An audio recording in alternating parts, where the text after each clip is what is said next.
नमस्कार, welcome to the new India नव भारत निर्माण के इस प्लेटफॉर्म पे आप सभी का स्वागत है and welcome to the lecture series of economic survey. Rajasthan का इकोनॉमिक सर्वे 2022-23 की इस लेक्चर श्रृंखला में आपका स्वागत है। जैसा कि मैंने आपको पहले ही बता दिया था कि इकोनॉमिक सर्वे को जो सांख्यिकी निदेशालय के द्वारा बनाया गया है तो 11 चैप्टर्स के आधार पर बनाया गया है और हम जो इकोनॉमिक सर्वे को पढ़ रहे हैं वो भी 11 चैप्टर में पढ़ रहे हैं। पहले चैप्टर के अंतर्गत हमने एक ओवरव्यू में हमने डाटा देख लिया था पूरा का पूरा एंड फिर मैंने आपको बताया था इकोनॉमिक सर्वे की आगे की जो प्रोसेस की गई है उसमें हम सबसे पहले प्राथमिक क्षेत्र के बारे में बात करते हैं। प्राथमिक क्षेत्र के रूप में उन्होंने बात की कृषि के बारे में, तो कृषि को हम जो चैप्टर 2 के रूप में रखते हैं। कृषि और कृषि से संबंधित जितने भी गतिविधियाँ होती हैं, सिर्फ ओनली कृषि नहीं होती है, कृषि के साथ साथ में आप पशुपालन भी करते हैं, ठीक है, मत्स्य पालन भी करते हैं, उद्यानिकी भी करते हैं, इवन इफ और भी अन्य टाइप के पालन होते हैं जिनमें आप कीट पालन हो सकता है या मधुमक्खी पालन हो सकता है जो कि कृषि से संबंधित हैं। तो ये चैप्टर नंबर 2 में दिया गया है। हमें इस चैप्टर नंबर 2 में उस कृषि से संबंधित डाटा को देखना है। ये एक्चुअली में चैप्टर जो है वो काफ़ी बड़ा है। चैप्टर ये काफ़ी बड़ा है और इसको हमने 6 पार्ट में बांट के पढ़ना है। मैं एक ओवरव्यू बताता हूँ कि किस तरीके से चैप्टर बड़ा है। इकोनॉमिक सर्वे में तो ऑलमोस्ट 60-70 पेजेज हैं, बट मैंने उसे समराइज करके 30 पेजेज के आसपास में किया है। तो इसे हम 6 चैप्टर में लेंगे। किस तरीके से लेंगे? सबसे पहले हम कृषि परिदृश्य और भू उपयोग के बारे में बात करेंगे। ये डाटा है, एक्चुअली में डाटा थोड़ा बहुत अपडेट रहता है तो ये डाटा मिलेगा आपको। देन कृषि जोत का जो डाटा 2015-16 में जनगणना या कृषि की गणना की गई थी तो उसके आधार पर मानसून और अकाल यहाँ पे कोई बड़ा इश्यू है नहीं, क्योंकि मानसून और अकाल अपना राजस्थान ज्योग्राफी में आप पढ़ लेते हैं, पर फिर भी यहाँ पे उन्होंने मानसून अकाल के बारे में लिखा है तो हम वो देखेंगे। उसके अलावा राजस्थान में कृषि जलवायु प्रदेश बांटे गए हैं, उनको भी हम फ्लो चार्ट के थ्रू और मैप के थ्रू देखेंगे। एंड देन प्रमुख फसलें, रबी की फसल, खरीफ की फसलें, ये आप सब जानते हैं, फिर भी हम इकोनॉमिक सर्वे में दिया है तो हमने उसे फ्लो चार्ट के थ्रू बनाया तो हम ये देखेंगे। शुरुआत वाले पार्ट 1 में हम ये देखने वाले हैं। देन पार्ट 2 के अंतर्गत हम प्रमुख योजनाओं पर बात करने वाले हैं जो कि कृषि से संबंधित हैं, उद्यानिकी से संबंधित हैं और विपणन विभाग के द्वारा जो योजनाएं चलाई जा रही हैं वो योजना। तो हम पार्ट 2 के अंतर्गत प्रमुख योजनाओं पे बात करने वाले हैं। देन फिर हम पार्ट 3 के अंतर्गत जल संसाधन से रिलेटेड बहुत सारी योजनाएं हैं, जिनमें जल संसाधन परियोजनाएं, भूजल परियोजनाएं, जल ग्रहण विकास की परियोजनाएं हैं। उसके अलावा जो भी परियोजनाएं चल रही हैं, इंदिरा गांधी नहर परियोजना हो या लखवाड़ा बहुउद्देश्य परियोजना हो या ईस्टर्न राजस्थान कैनाल प्रोजेक्ट चल रहा हो, ERCP चल रहा हो, उसके बारे में बात करनी हो। फिर उसके बाद में 2020 में भूजल आकलन रिपोर्ट आई थी तो उसका डाटा है। एंड राजस्थान में सिंचाई के प्रमुख स्रोत क्या है इसके बारे में। उसके बाद में हम पार्ट 3 के अंतर्गत गणना पे आ जाएंगे, पशुगणना पे। तो पशुगणना, 20वीं पशुगणना, फिर पशुपालन विभाग के द्वारा योजनाएं चलाई जा रही हैं वो देखी जाएंगी। साथ साथ में हम डेयरी विकास और मत्स्य पालन को भी देख लेंगे। पार्ट 5 के अंतर्गत हम वानिकी में आ जाएंगे और वन रिपोर्ट में आ जाएंगे और पार्ट 6 के अंदर सहकारिता में आ जाएंगे। तो ऑलमोस्ट हम कुल मिला के 6 पार्ट में ये चैप्टर पढ़ने वाले हैं और ये चैप्टर काफ़ी बड़ा हो जाएगा एक्चुअली में, तो इसलिए इसे हम अपने सुपर 50 बैच 2 में तो अलग अलग दिन में डालने वाले हैं। Okay, so one thing more, आपको कुछ चीज़ें मैं रिवाइज कराने की कोशिश करता हूँ। पहली चीज़, हमने इकोनॉमिक सर्वे को 11 चैप्टर में पढ़ना है, ठीक है। पहले चैप्टर के रूप में हमने बृहद डाटा को देखा, बड़े लेवल पे डाटा देखा, जिसमें मैंने सबसे ज़्यादा बात करी थी जीडीपी क्या थी, स्टेट की जीडीपी क्या थी, राजस्थान की जीडीपी क्या थी। तो मुझे वो वाला डाटा आपको दोबारा से रिवाइज कराना है और उस वाले डाटा के लिए मैंने सिर्फ एक छोटा सा हिस्से में बताया हुआ था कि इसको आपने कवर कर लिया तो आपका बहुत कुछ कवर हो जाएगा। दोबारा से स्टेट जीडीपी, हमारे पूरे देश की जीडीपी का हमारा राजस्थान 5.18% योगदान देता है, ठीक है। हमारे देश की जितनी जीडीपी है उसमें राजस्थान का 5.18%। स्थिर कीमतों पे राजस्थान की जीडीपी की बात करें तो 7.99 लाख करोड़ है और प्रचलित कीमतों पे हम राजस्थान की जीडीपी की बात करें तो 14.13 लाख करोड़ है। इनमें अगर ग्रोथ की बात करें तो प्रचलित कीमतों पे 16% की ग्रोथ हुई है जीडीपी में और स्थिर कीमतों पे 8.19% ग्रोथ हुई है। पर कैपिटा इनकम की बात करें तो स्थिर पे हमारा 86,134 रुपये का है, जिसमें ग्रोथ हुई है 7% के आसपास में। शुद्ध राज्य सकल घरेलू उत्पाद स्थिर कीमतों पे है 6.95 लाख करोड़। ओके, शुद्ध राज्य सकल घरेलू उत्पाद प्रचलित कीमतों पे है 12.60 lakh crore. Per capita income प्रचलित कीमतों पे है 1,56,149 रुपये। स्टेट GVA बोल सकता हूँ मैं, या GSVA बोल देता हूँ, वैल्यू एडिशन वाली बात। तो हमारे राजस्थान का जो टोटल GSVA है वो है 13.11 लाख करोड़। GDP GVA मैंने लास्ट लेक्चर में इक्वल बताए थे, बट प्लस टैक्स करना होता है, माइनस सब्सिडी करना होता है, तब जाके आता है।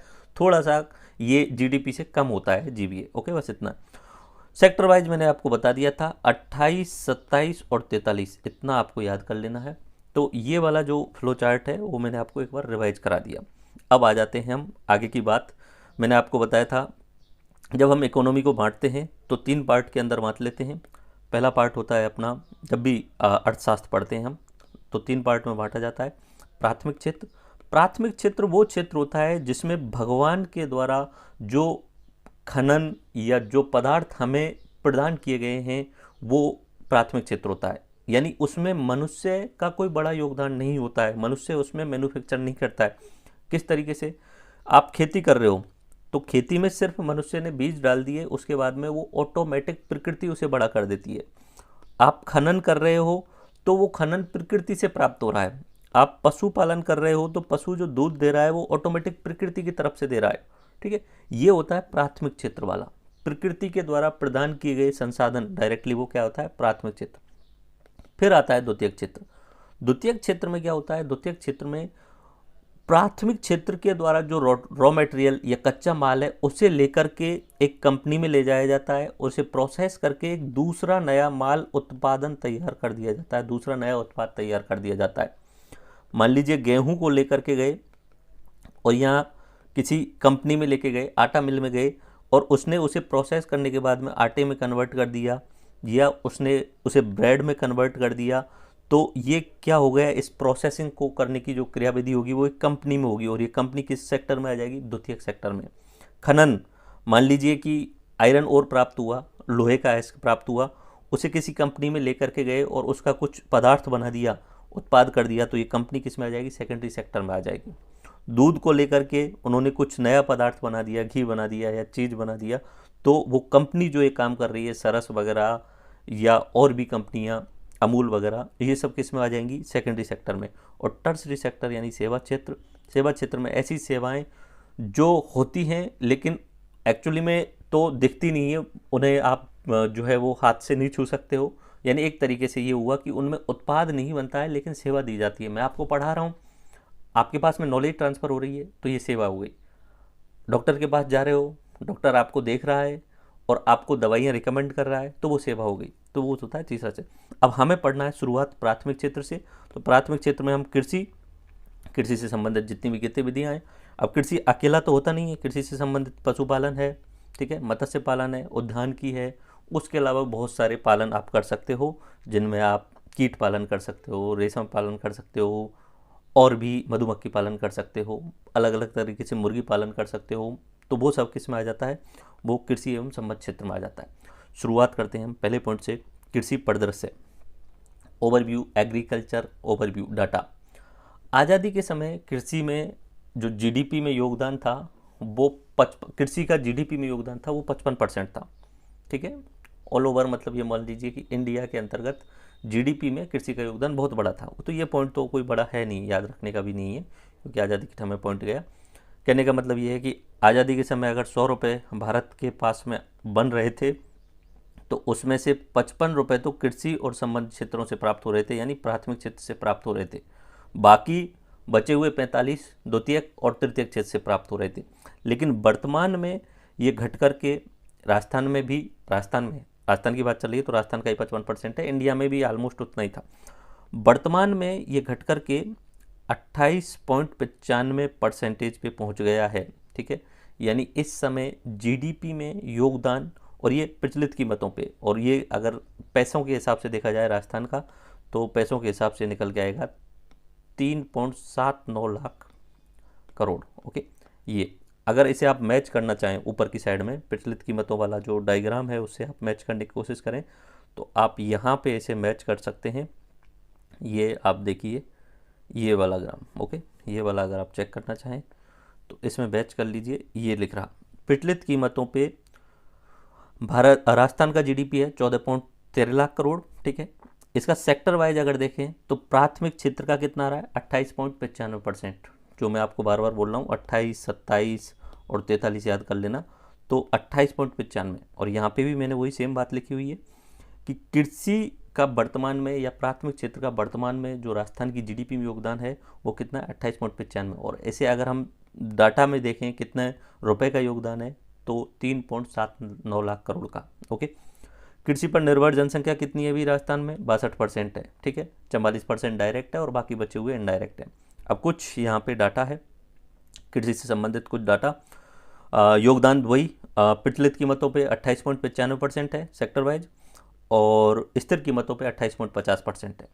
अगर ग्रोथ देखें पिछले सालों की तुलना में तो प्रचलित कीमतों पे 13.84% की ग्रोथ हुई है पिछले साल की तुलना में प्राथमिक क्षेत्र में, और स्थिर कीमतों पे 5.22% की ग्रोथ हुई है प्राथमिक क्षेत्र में या कृषि से संबंधित क्षेत्र के अंतर्गत। ओके, जब हम कृषि को बांटते हैं अलग अलग भागों में तो कृषि में फसलें आएंगी, डायरेक्टली कृषि बोलेंगे, फिर पशुपालन आता है, फिर वानिकी आती है, मत्स्य गतिविधियाँ आती है। नॉर्मली 4 पे ही बात की जाती है, और भी गतिविधियाँ हो सकती हैं लेकिन 4 पे ही मेनली बात की जाती है। बाकी चीज़ों को हम पशुपालन के अंदर शामिल कर लेते हैं, मुर्गी पालन हो या मधुमक्खी पालन हो, सबको किस में शामिल कर लेंगे, पशुपालन के अंतर्गत।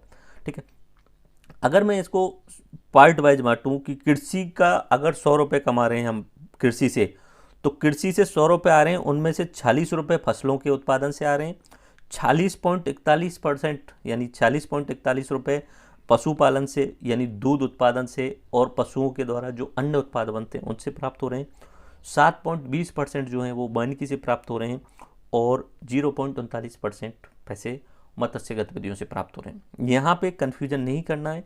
Once again I am saying कि अगर मैं चाहूँ तो एक बनाने की कोशिश भी कर लेता हूँ कि ये अपना राजस्थान, ठीक है, ये राजस्थान का जीडीपी प्रचलित कीमतों पे कितना हुआ 14.13 लाख करोड़ या 14.14 लाख करोड़। ओके, इतना हुआ। अब इस जीडीपी को मैं सेक्टर वाइज बांट देता हूँ। एक तो मैं बोल देता हूँ कि ये प्राथमिक क्षेत्र का है। ठीक है, डाटा आप खुद से याद करने की कोशिश करो। एक प्राथमिक का बोल दिया, एक मैं बोल देता हूँ ये द्वितीयक का।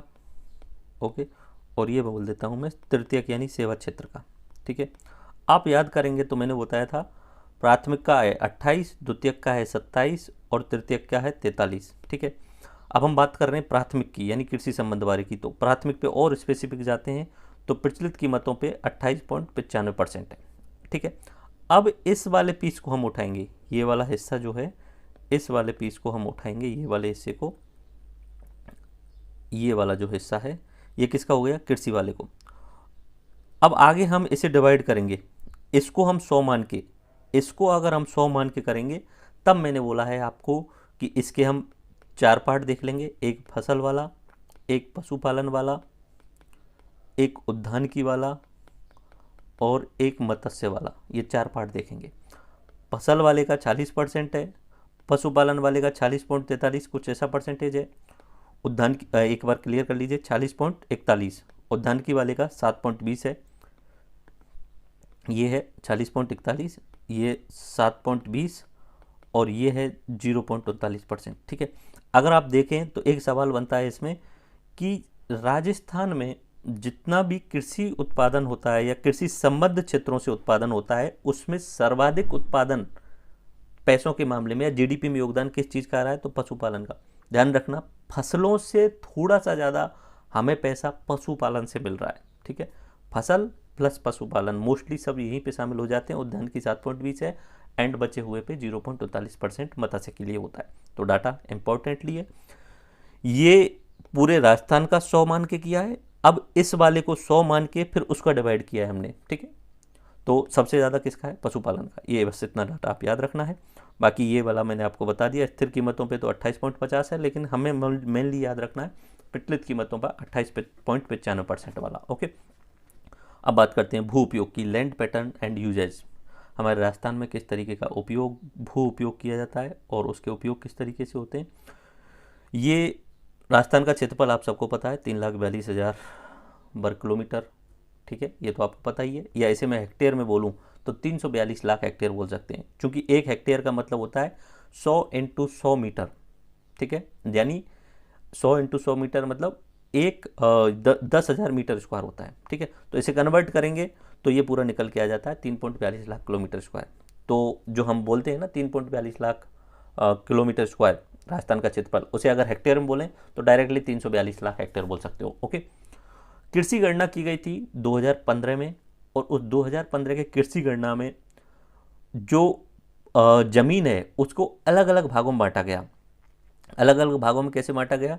पूरी जो ज़मीन है 342 लाख हेक्टेयर की, पूरे राजस्थान की जितनी भी ज़मीन है 3.42 लाख किलोमीटर स्क्वायर बोल लो या 342 लाख हेक्टेयर बोल लो, उस ज़मीन को एक भाग बांटा गया कि भाई शुद्ध बोया गया क्षेत्रफल कितना था 2015 में, बंजर भूमि कितनी थी, वन कितने थे, ऊसर भूमि या कृषि के अयोग्य भूमि कितनी थी, उसके अलावा कृषि के अलावा अन्य कामों में जिनमें घर बनाना भी शामिल हो सकता है और भी गतिविधियां हो सकती हैं, रोड्स वगैरह शामिल हो सकते हैं, उनमें कितनी परसेंट ज़मीन यूज आ रही है, और स्थायी चारागाह जो सरकारी भूमि होती है वो कितना परसेंटेज था। तो ये याद रखने का डाटा है, 2015 का ही डाटा है, अभी कोई नया अपडेशन नहीं आया है, तो उसी के आधार पर सरकार अपनी योजनाएं भी चलाती है। तो 2015 के डाटा के अनुसार राजस्थान की कुल क्षेत्रफल में से करीब करीब 52% एरिया पे जो है वो बोया गया क्षेत्रफल था, शुद्ध बोया गया। बंजर भूमि 11% थी, वानिकी वाला 8% था। अगर मैं इसको कन्वर्ट करने की कोशिश करूं 52% को, तो 180 लाख हेक्टेयर के आसपास में आता है। वो याद रहे तो नहीं, कोई दिक्कत नहीं है, बाकी 52% याद रख लेना। 3.42 लाख का अगर आप कन्वर्ट कर लोगे या 342 लाख हेक्टेयर का कन्वर्ट कर लोगे तो इतना आ जाएगा। देन ऊसर भूमि 7% थी, कृषि के अतिरिक्त अन्य कार्यों में यूज की गई भूमि 5.85% थी, और स्थायी चारागाह भूमि 5% थी। तो सर्वाधिक क्षेत्रफल कैसा था हमारे राजस्थान का, जो बोया गया था वो 52% था। अब आपका प्री में ऑब्जेक्टिव सवाल इनमें से डायरेक्टली बनता है, सीधा सीधा बनता है।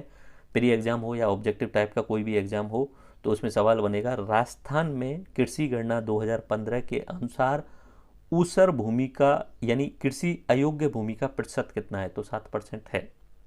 राजस्थान में स्थायी चारागाह भूमि का परसेंटेज कितना है, तो 5% है।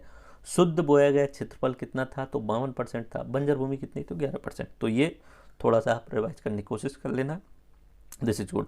फिर यहाँ पे कृषि एवं संबद्ध क्षेत्र का प्रचलित एवं स्थिर कीमतों पे सकल राज्य मूल्यवर्धन में वृद्धि, वही मैप जो मैंने बताया था अभी थोड़ी देर पहले, ठीक है।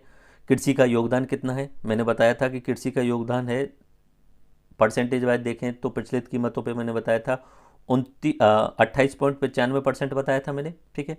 लेकिन डाटा में बताया था मैंने 3.79 लाख करोड़, ठीक है।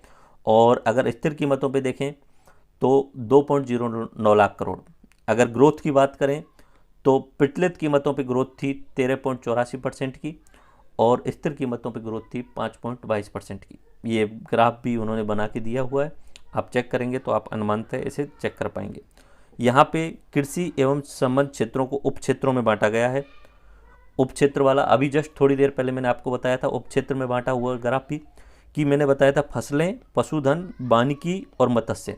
तो मैंने उस समय आपको बताया था सबसे पहले नंबर पे बताया था मैंने फसलें 46%, फिर दूसरे नंबर पे बताया था मैंने पशुपालन, ठीक है। लेकिन अगर मैं परसेंटेज वाइज अगर लेने की कोशिश करूं तो सबसे ज़्यादा किसका हुआ, फर्स्ट नंबर पे आता है अपना पशुपालन, दूसरे नंबर पे आ रहा है फसल या कृषि डायरेक्टली, तीसरे नंबर पे आ रहा है अपना उद्यानिकी, और चौथे नंबर पे आ रहा है अपना मत्स्य पालन वाला। ये परसेंटेज 40.41 ये हो गया अपना किसका, 40.41 अपना पशुपालन का, ठीक है। ये मैंने डाला हुआ। देन फिर एक और ग्राफ डाला हुआ है जिसे मैंने अभी जस्ट आपको एक्सप्लेन किया था कि जो कृषि उपयोग है वो किस तरीके से किया जाता है हमारे राजस्थान के अंतर्गत, तो उसका मैंने बताया था वानिकी में, ऊसर में, स्थायी, और मेनली जो इम्पोर्टेंट थे वो मैंने बताए थे। सबसे पहला शुद्ध बोया गया क्षेत्र जो था वो 52.34% था। शुद्ध बोया गया क्षेत्रफल कितना है, 52.34%।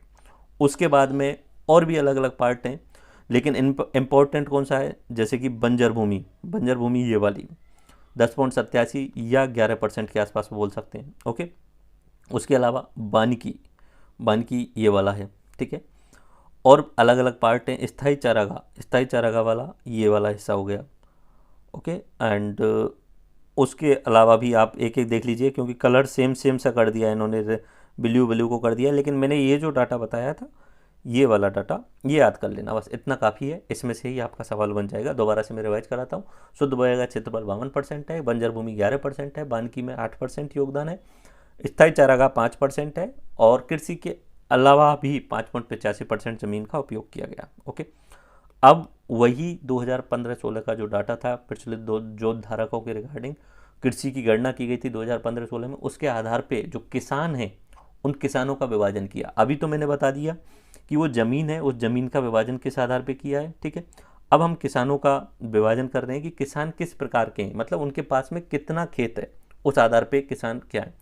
तो जो गणना हुई कृषि गणना 2015-16 में, तो उसमें निकल गया है कुल मिला के 76.55 लाख किसान हमारे राजस्थान में हैं, ठीक है। अगर याद नहीं रह पाए 76.55 तो 76 रख लेना। ओके, 76 लाख किसान हमारे राजस्थान में हैं। जो पिछली बार जो गणना हुई थी कृषि गणना, उसमें ग्रोथ हुई है वो 11% की ग्रोथ हुई है। ओके, यानी किसानों की संख्या में 11% की ग्रोथ हुई है। अब इनको उन्होंने 5 तरीके के किसानों में बांटा। एक किसान जो होते हैं वो उन्होंने बोला कि सीमांत किसान, ठीक है। एक किसान उन्होंने बोले सीमांत किसान वो किसान जिनके पास में 1 हेक्टेयर से कम भूमि है। 1 हेक्टेयर का मतलब 100 × 100 मीटर, ठीक है। और इसे मैं अगर बोलूँ तो 10,000 मीटर स्क्वायर वाला क्षेत्रफल। पहले नंबर पे बोला सीमांत किसान, यानी जिसके पास में थोड़ी सी ज़मीन है 1 हेक्टेयर से कम। दूसरे नंबर पे बोला उन्होंने लघु किसान, 1 से 2 हेक्टेयर वाली ज़मीन जिसके पास में। फिर उन्होंने बोला अर्ध मध्यम जोत वाले किसान, तो 2 से 4 हेक्टेयर ज़मीन वाले। फिर उन्होंने बोला मध्यम किसान चौथे नंबर पे, जिनके पास में 4 से 10 हेक्टेयर है। और फिर उन्होंने बोला 5वें नंबर पे वृहद जोत वाले, यानी जिनके पास में 10 हेक्टेयर से ज़्यादा है। फिर डाटा निकालने की कोशिश की गई, जो 76.55 लाख हैं उनको डिवाइड करने की कोशिश की गई, उस ज़मीन को डिवाइड करने की कोशिश की गई, तो सीमांत किसान निकल के आते हैं। मोस्टली किसान हमारे राजस्थान में ऐसे हैं 40% जो कि 1 हेक्टेयर से कम ज़मीन पर खेती करते हैं, ठीक है। लघु किसान 21.90 यानी 1 से 2 हेक्टेयर पे, और तीसरे नंबर पे आता है अर्ध मध्यम जोत वाले 2 से 4 हेक्टेयर पे। अगर आप देखें तो मोस्टली जो किसान हैं उनके पास में 2 हेक्टेयर या 4 हेक्टेयर से कम ज़मीन है। ये हो गए 80% किसान जो हैं वो कम ज़मीन पे खेती करते हैं। उसके बाद में मध्यम जोत वाले जो हैं वो 15% हैं, और बड़ी जोत वाले 4.69% हैं, ठीक है। तो ये डाटा आप याद रखना, मेंस के लिए भी यूजफुल हो सकता है ये डाटा। जब वहाँ पे कृषि से रिलेटेड कोई बात आएगी तो आप इस तरीके के डाटा को एक्स्ट्रा इनपुट करेंगे, तो वहाँ पे नॉर्मल सी बात है, एग्जामिनर के लिए दिमाग में कुछ क्लिक होगा कि हाँ इनको एक्स्ट्रा डाटा भी याद है और इसको एक सही डायरेक्शन में ये यूज भी कर पा रहे हैं। ओके, हमारे राजस्थान में औसत जोत का आकार अगर हम निकाल के देखें, पूरा किसानों को डिवाइड कर दें पूरी ज़मीन में, तो वो निकल के आता है 2.73 हेक्टेयर पर किसान। ये औसत है, ठीक है। औसत का जैसे औसत हमने पर कैपिटा इनकम बताई थी, ऐसे ही ज़मीन का हमने पर व्यक्ति या पर किसान के हिसाब से निकाल दिया। ये जो मैंने आपको 76.55 लाख किसान बताए थे, इनमें से 7.75 लाख महिला हैं, और इसमें 24% की वृद्धि हुई है 2011 की तुलना में। पिछले वाले 2011 में जो कृषि गणना हुई थी उसकी तुलना में 24% की वृद्धि हुई है। अब एक चीज़ ध्यान रखिएगा, अभी महिलाओं के नाम से ज़मीन अधिक खरीदी जाती है, क्योंकि महिलाओं को इंसेंटिव्स अधिक दिए जाते हैं। ज़मीन पे जब रजिस्ट्री होती है तो उसमें शायद टैक्स भी कम लिया जाता है, तो कुछ छूट दी गई है महिलाओं को सरकार की योजनाओं के तहत। इसलिए ज़्यादातर लोग अपनी वाइफ के नाम से, अपनी मम्मी के नाम से या अपने सिस्टर के नाम से उस ज़मीन को खरीदते हैं, ठीक है। तो ये चीज़ ध्यान रखना, महिला जोत धारकों की संख्या में 24% की ग्रोथ हुई है 2011 की तुलना में 2015-16 के कृषि गणना में। ओके, पुरुष जोत धारक बचे हुए जितने भी हैं वो पुरुष ही हैं। 76.55 में से 7.75 तो हो गई महिलाएं, 68.8 हो गई अपने पुरुष। ओके, और कुल मिला के 76.55 लाख। ओके, ये भूमि जोत का औसत आकर 2.73 हेक्टेयर है, और 2011-12 में अगर देखें तो ये 3.07 हेक्टेयर था, और इसमें कमी आई है थोड़ी बहुत। 2015 में तुलनात्मक रूप से 11% की कमी आई है। ये तो हुआ 2011-12 की कृषि गणना में 3.07 का, और 2015-16 की गणना में 2.73 हेक्टेयर का, तो पहले की तुलना में कमी आई है। अब राजस्थान के मानसून के बारे में, इसमें मैं ज़्यादा चीज़ें नहीं एक्सप्लेन करूँगा, क्योंकि ये एक्सप्लेन करने के लिए पूरा राजस्थान ज्योग्राफी में एक चैप्टर होता है मानसून का और अकाल का। अगर नहीं है तो आपने पढ़ा नहीं है तो हमारी यूट्यूब पे वीडियोज़ वगैरह मिल जाएंगी, हमारी बुक भी है राजस्थान ज्योग्राफी की, उसमें भी अच्छे से एक्सप्लेन किया हुआ है। तो राजस्थान में मानसून एवं अकाल ये इकोनॉमिक सर्वे में डाला हुआ है, तो मैंने एज ए रिवीजन के रूप में यहाँ पे डाल दिया। राजस्थान में मानसून पहुंचने की तिथि 15 जून के आसपास रहती है, सबको पता है। सर्वाधिक बारिश राजस्थान के अंतर्गत जुलाई में होती है। बारिश का स्रोत अरब सागर वाले और बंगाल सागर वाले दोनों ही होते हैं, ठीक है। क्योंकि अरावली पर्वतमाला के समानांतर निकट जाता है अरब सागर, इसलिए पश्चिमी राजस्थान में बारिश ही नहीं हो पाती है। ओके, सर्वाधिक बारिश जो होती है वो हमारे हाड़ौती क्षेत्र में होती है, दक्षिण पूर्वी में, या उसके अलावा माउंट आबू वाले सुरोई वाले क्षेत्र में होती है, जहाँ पहाड़ हैं, ताकि टकरा करके बारिश वहाँ पे अधिक मात्रा में हो जाती है। मानसून का प्रत्यावर्तन जो होता है, वापस जाना समुद्र की तरफ, उसे प्रत्यावर्तन बोलते हैं, वो अक्टूबर नवंबर के महीने में होता है, ठीक है। हमारे राजस्थान में जैसलमेर में वर्षा में सर्वाधिक विषमता पाई जाती है, ठीक है। वैसे तो न्यूनतम बारिश होती है उधर, लेकिन कभी कभी जो है वहाँ पे वार्षिक वर्षा में सर्वाधिक विषमता जो पाई जाती है वो जैसलमेर होते हैं। कभी कभी वहाँ पे बाढ़ टाइप की कंडीशन भी हो जाती है, बट लेकिन नॉर्मली 25 सेंटीमीटर से ही कम होती है वहाँ बारिश। ओके, सर्वाधिक बारिश माउंट आबू में होती है, उसके अलावा झालावाड़ में होती है, ठीक है। अगर जिले वाइज याद रखने की कोशिश करें तो सबसे ज़्यादा झालावाड़, फिर बांसवाड़ा, फिर भाड़ा और कोटा, इस तरीके से है। एंड देन राजस्थान में औसत वर्षा जो है वो 57 सेंटीमीटर है। पूर्वी राजस्थान में औसत वर्षा 70 सेंटीमीटर है एंड पश्चिमी राजस्थान में 31 सेंटीमीटर है। ओके, और राज्य में वर्षा के औसत दिन, टोटल जो मानसून रहता है उसमें से करीब करीब 29 दिन के आसपास में बारिश होती है हमारे राजस्थान में। 1 जून से अब थोड़ा सा डाटा अपडेटेड कि इकोनॉमिक सर्वे में जो डाला हुआ डाटा था उसके बारे में उन्होंने डाला हुआ है, बाकी याद करने की कोई ज़रूरत है नहीं। 1 जून से लेके और 30 सितंबर 2022 तक कुल वर्षा जो दर्ज की गई थी वो 59.4 सेंटीमीटर दर्ज की गई थी, जो कि इस समय अवधि में होने वाले, क्योंकि ये एक टाइम फ्रेम है, ये औसत वर्षा तो पूरे साल की है 57 सेंटीमीटर वाली, लेकिन यहाँ एक फिक्स टाइम पीरियड वाले की बात की गई है, इस समय अवधि में होने वाले से 37% ज़्यादा थी। ओके, तो देख लेना, याद हो जाए तो ठीक है, बाकी इतना ज़्यादा इंपॉर्टेंट नहीं। अकाल वाला भी कोई याद रखने की कोई ज़रूरत है नहीं, ठीक है। ये देख लीजिए 2002 और 3 में भयंकर अकाल आया था, 32 जिले को प्रभावित हो गए थे उस समय। 2011 में न्यूनतम अकाल आया था जिसमें सिर्फ 2 जिले प्रभावित हुए थे, और 21-22 में सिर्फ 10 जिले प्रभावित माने गए थे। इस तरीके से अकाल तो आता रहता है थोड़ा सा नॉर्मली, एक एरिया में बारिश कम हो गई तो वहाँ अकाल घोषित कर दिया जाता है राज्य सरकार के द्वारा। ओके, देन नेक्स्ट, राजस्थान में कृषि, जलवायु, प्रदेश एवं फसलें। राजस्थान को कृषि की जो पानी की आवश्यकता है या मिट्टी, इन सब की आवश्यकताओं के आधार पे कौन सी फसल वहाँ पे उत्पादित की जा सकती है, इस आधार पे राजस्थान को 10 कृषि जलवायु प्रदेश में बांटा गया है। इस विभाजन का आधार उन्होंने माना है तापमान, फसल का वितरण और मृदा, 3 आधार मान करके उन्होंने राजस्थान को 10 भागों में बांट दिया है। ओके, 10 भाग मैं यहाँ से शुरू करता हूँ, ये हम देखेंगे इस वाले मैप में अपना। सबसे पहले 1A, ठीक है। 1A के अंतर्गत उन्होंने जोधपुर और बाड़मेर 2 जिलों को लिया है। इसे उन्होंने बोला है 1A का नाम, और शुष्क पश्चिमी मैदानी क्षेत्र इसे नाम दिया है, यहाँ रेतीली मिट्टी पाई जाती है। ओके, फिर उन्होंने बोला है 1B के बारे में। 1B में हनुमानगढ़ और गंगानगर और हनुमानगढ़ 2 जिले लिए हैं, ये डिविडेशन किया गया है जब, और 1B के अंतर्गत इसका नाम दिया गया है उत्तरी पश्चिमी सिंचित मैदानी क्षेत्र, क्योंकि यहाँ पे इंदिरा गांधी नहर और गंग नहर के द्वारा सिंचाई की जाती है। यहाँ पे कैल्शियम और सोडियम युक्त जलोढ़ मिट्टी पाई जाती है। फिर बात करते हैं बंसी की।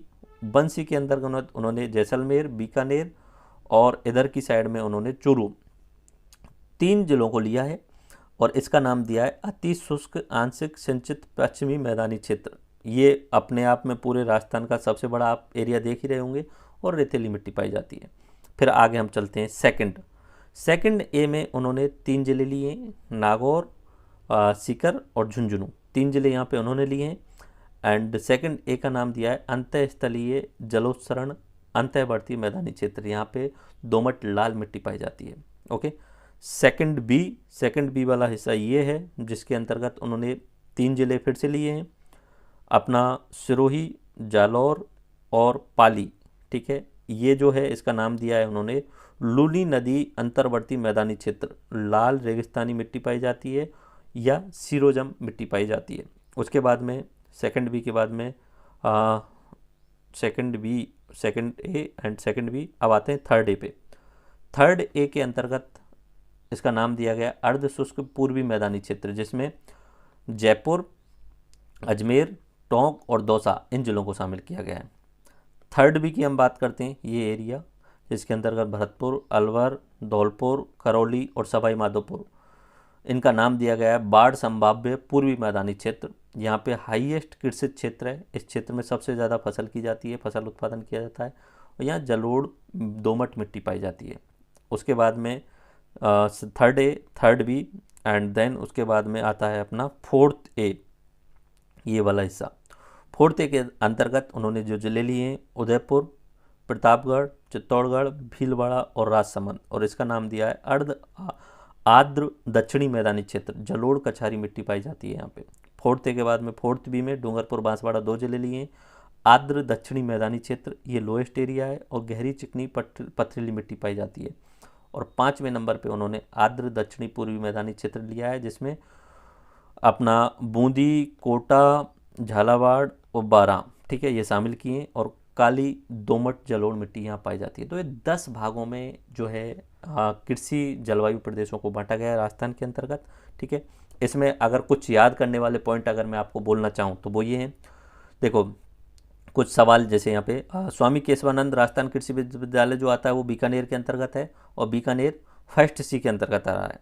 केंद्रीय मरु क्षेत्र अनुसंधान जोधपुर यानी काजरी जो आ रहा है वो फर्स्ट ए के अंतर्गत आ रहा है। जोधपुर जो आ रहा है फर्स्ट ए में आ रहा है। बीकानेर किस में आ रहा है? फर्स्ट सी में आ रहा है। शुष्क वन अनुसंधान संस्थान आफरी ये जोधपुर में है तो फर्स्ट ए में आ गया। राष्ट्रीय सरसों अनुसंधान केंद्र ये अपना सेवर भरतपुर में है तो भरतपुर वाला हिस्सा आ रहा है थर्ड बी में, ओके, जहाँ सबसे ज़्यादा फसल उत्पादन हो रहा है। सर्वाधिक अन्न का उत्पादन किया जा रहा है गंगानगर जिले में जो कि फर्स्ट बी के अंतर्गत आ रहा है। ये देख लीजिए फर्स्ट बी के अंतर्गत आ रहा है, ओके। सर्वाधिक वर्षा वाला या आर्द्र कृषि जलवायु वाला खंड जो है वो 5वें नंबर का अपना हाड़ौती वाला क्षेत्र है, ओके। और सर्वाधिक पशु खंड वाला फर्स्ट ए है, यानी ये अपना जोधपुर और बाड़मेर वाला इलाका, यहाँ सबसे ज़्यादा पशु पाए जाते हैं। बाकी इसको मैंने नीचे जो है वो इकोनॉमिक सर्वे में जो दिया है उसको सीधा का सीधा डाला हुआ है, मैं पढ़ के बता देता हूँ एक बार।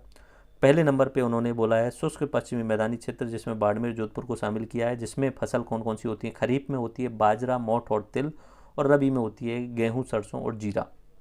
उसके बाद में फर्स्ट बी में श्रीगंगानगर और हनुमानगढ़ जहाँ पे कपास और ज्वार होती है खरीफ के टाइम पे, और बाकी खरीफ रबी वाली तो वही सेम फसलें, ओके। उसके बाद में अति शुष्क आंशिक सिंचित क्षेत्र जिसमें बीकानेर, जैसलमेर और चूरू 3 को शामिल किया गया है। बाजरा, मोठ और ग्वार होती है, बाकी चीज़ें वही हैं, ठीक है, कोई खास नहीं है। बस इतना ध्यान रख लेना, बाजरे के लिए और मोटे अनाज के लिए अधिक मात्रा में पानी की आवश्यकता नहीं होती है, तो पश्चिमी राजस्थान में ये अधिक मात्रा में उत्पादित होता है बाजरा या मोटा अनाज, ओके।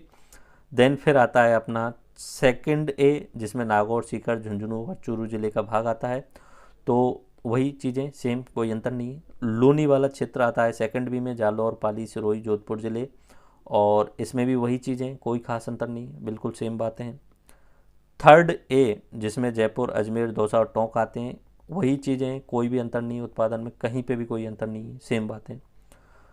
थर्ड बी बाढ़ संभाव्य क्षेत्र है जिसमें अलवर, भरतपुर, धौलपुर, करौली आ रहे हैं, सेम, कोई भी चीज़ें को अंतर नहीं है, बस आप इधर देख लीजिए, ज़्यादातर कोई भी अंतर नहीं है, बाजरा सब जगह डाला हुआ है उन्होंने, ठीक है।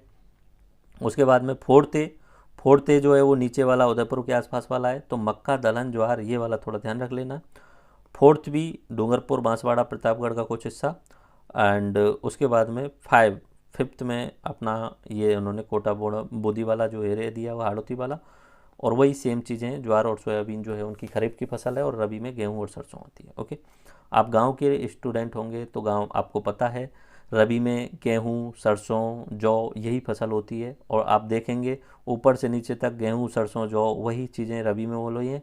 और खरीफ के टाइम पे, खरीफ इन द सेंस कि जब बारिश होती है जून जुलाई के टाइम पे, तब फसल बोई जाती है, तो उसमें नॉर्मली ज्वार, बाजरा, तिल, ग्वार, यही फसल बोई जाती है और ऊपर से नीचे तक कोई भी खास अंतर नहीं है। मूंगफली कहीं कहीं पे जहाँ पानी की मात्रा अधिक है तो वहाँ पे मूंगफली भी बोई जाती है, ठीक है। बाकी सेम चीज़ें हैं, ओके।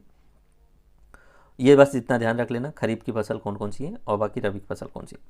अब डाटा दिया है उन्होंने राजस्थान में कृषि का डाटा 2022-23 का है, ठीक है। यहाँ पे मिस्टेकन 21-22 लिखा गया है, ठीक है। आप अपनी बुक में इसे 22-23 कर लेना, नीचे तो मैंने पूरा सही कर दिया है, तो आप अपनी बुक में भी इसे 22-23 लिख लेना। नीचे पूरा डाटा लिखा हुआ है। 2022-23 में कुल खाद्यान्न उत्पादन हुआ है 254 लाख मैट्रिक टन का, जिसमें पिछले साल की तुलना में 9.71% की ग्रोथ हुई है।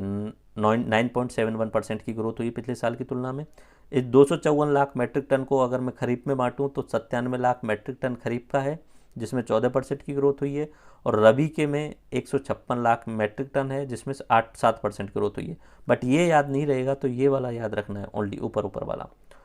हमारे राजस्थान में इकोनॉमिक सर्वे के अनुसार 2022-23 में कुल खाद्यान्न उत्पादन जो हुआ है वो 254 लाख मैट्रिक टन हुआ है, जिसमें पिछले साल की तुलना में 9.71% की ग्रोथ हुई है, ओके। खाद्यान्न के अंतर्गत अनाज और दलहन शामिल होते हैं। अब इसको अलग अलग भागों में बांटा है कि कुल खाद्यान्न कितना हुआ, अनाज कौन सा है, कितना अनाज हुआ, कितना दलहन हुआ, कितना तिलहन हुआ और गन्ना का उत्पादन हुआ। अनाज इन द सेंस जिसमें सब कुछ शामिल है, और दलहन यानी दाल से संबंधित, तिलहन यानी जिसका तेल निकाला जाता है, जिसमें सरसों भी हो सकता है, सोयाबीन भी हो सकता है, ओके। उसके बाद में गन्ना उत्पादन, जिससे अपना चीनी का उत्पादन किया जाता है, गुड़ का उत्पादन किया जाता है, और कपास जो कपड़े उत्पादन के लिए इंपॉर्टेंट होता है, वाइट गोल्ड जिसे बोला जाता है, ठीक है, तो वो होता है कॉटन। तो कुल खाद्यान्न 254 लाख मैट्रिक टन याद कर सकते हैं, या 253.99, ठीक है। यहाँ पे मैंने 254 लिख दिया है, 99 के कारण मैंने उसे 254 लिखा हुआ है, जिसमें ग्रोथ 9.71% की, ठीक है। पिछले साल ये जो था वो थोड़ा ज़्यादा था, ठीक है। 2020-21, ओके, ये 2020-21 का डाटा डाला हुआ है, ये यहाँ पे आप याद नहीं रखना है, ये आप क्रॉस कर लीजिएगा, ठीक है। ये आपको इतना ही याद रखना है, इतना सिर्फ 2.54 लाख मैट्रिक टन, ठीक है। ये 20-21 का डाल दिया था, 22-23 का और डाटा होगा, उसकी तुलना में यहाँ पे 9.71% की ग्रोथ हुई है, ओके।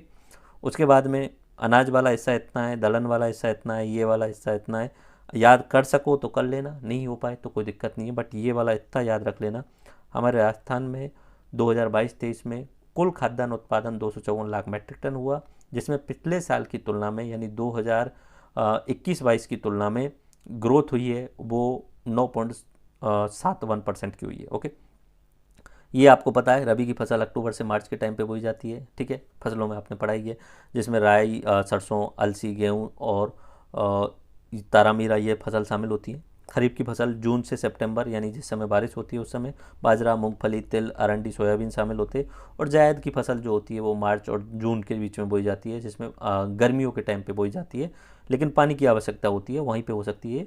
तो जिसमें सब्जियां होती हैं, और सबसे ज़्यादा सब्जियों के अलावा भी वाटरमेलन यानी जो तरबूज होता है और चुकंदर होता है, ये सब जो है वो जायद की फसल के रूप में यानी प्रॉपरली गर्मियों के टाइम पे बोया जाता है, ओके।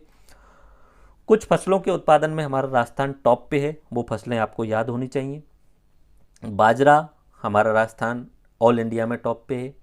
राई, सरसों हमारा राजस्थान ऑल इंडिया में टॉप पे है। टोटल तिलहन यानी तेल वाली फसलें, उनमें राजस्थान टॉप पे है। चना, उसमें राजस्थान टॉप पे है। और ग्वार, इसमें राजस्थान टॉप पे। परसेंटेज वाइज याद रखें तो बाजरा, ऑल इंडिया का जितना बाजरा पैदा होता है उसका करीब करीब 41.71% हमारे राजस्थान में होता है, इसलिए हम उस पर टॉप पे हैं। ऑल इंडिया में जितनी भी राई और सरसों पैदा होती है उसकी 44.57% हमारे राजस्थान में होती है, इसलिए हम राई और सरसों में भी टॉप पे हैं।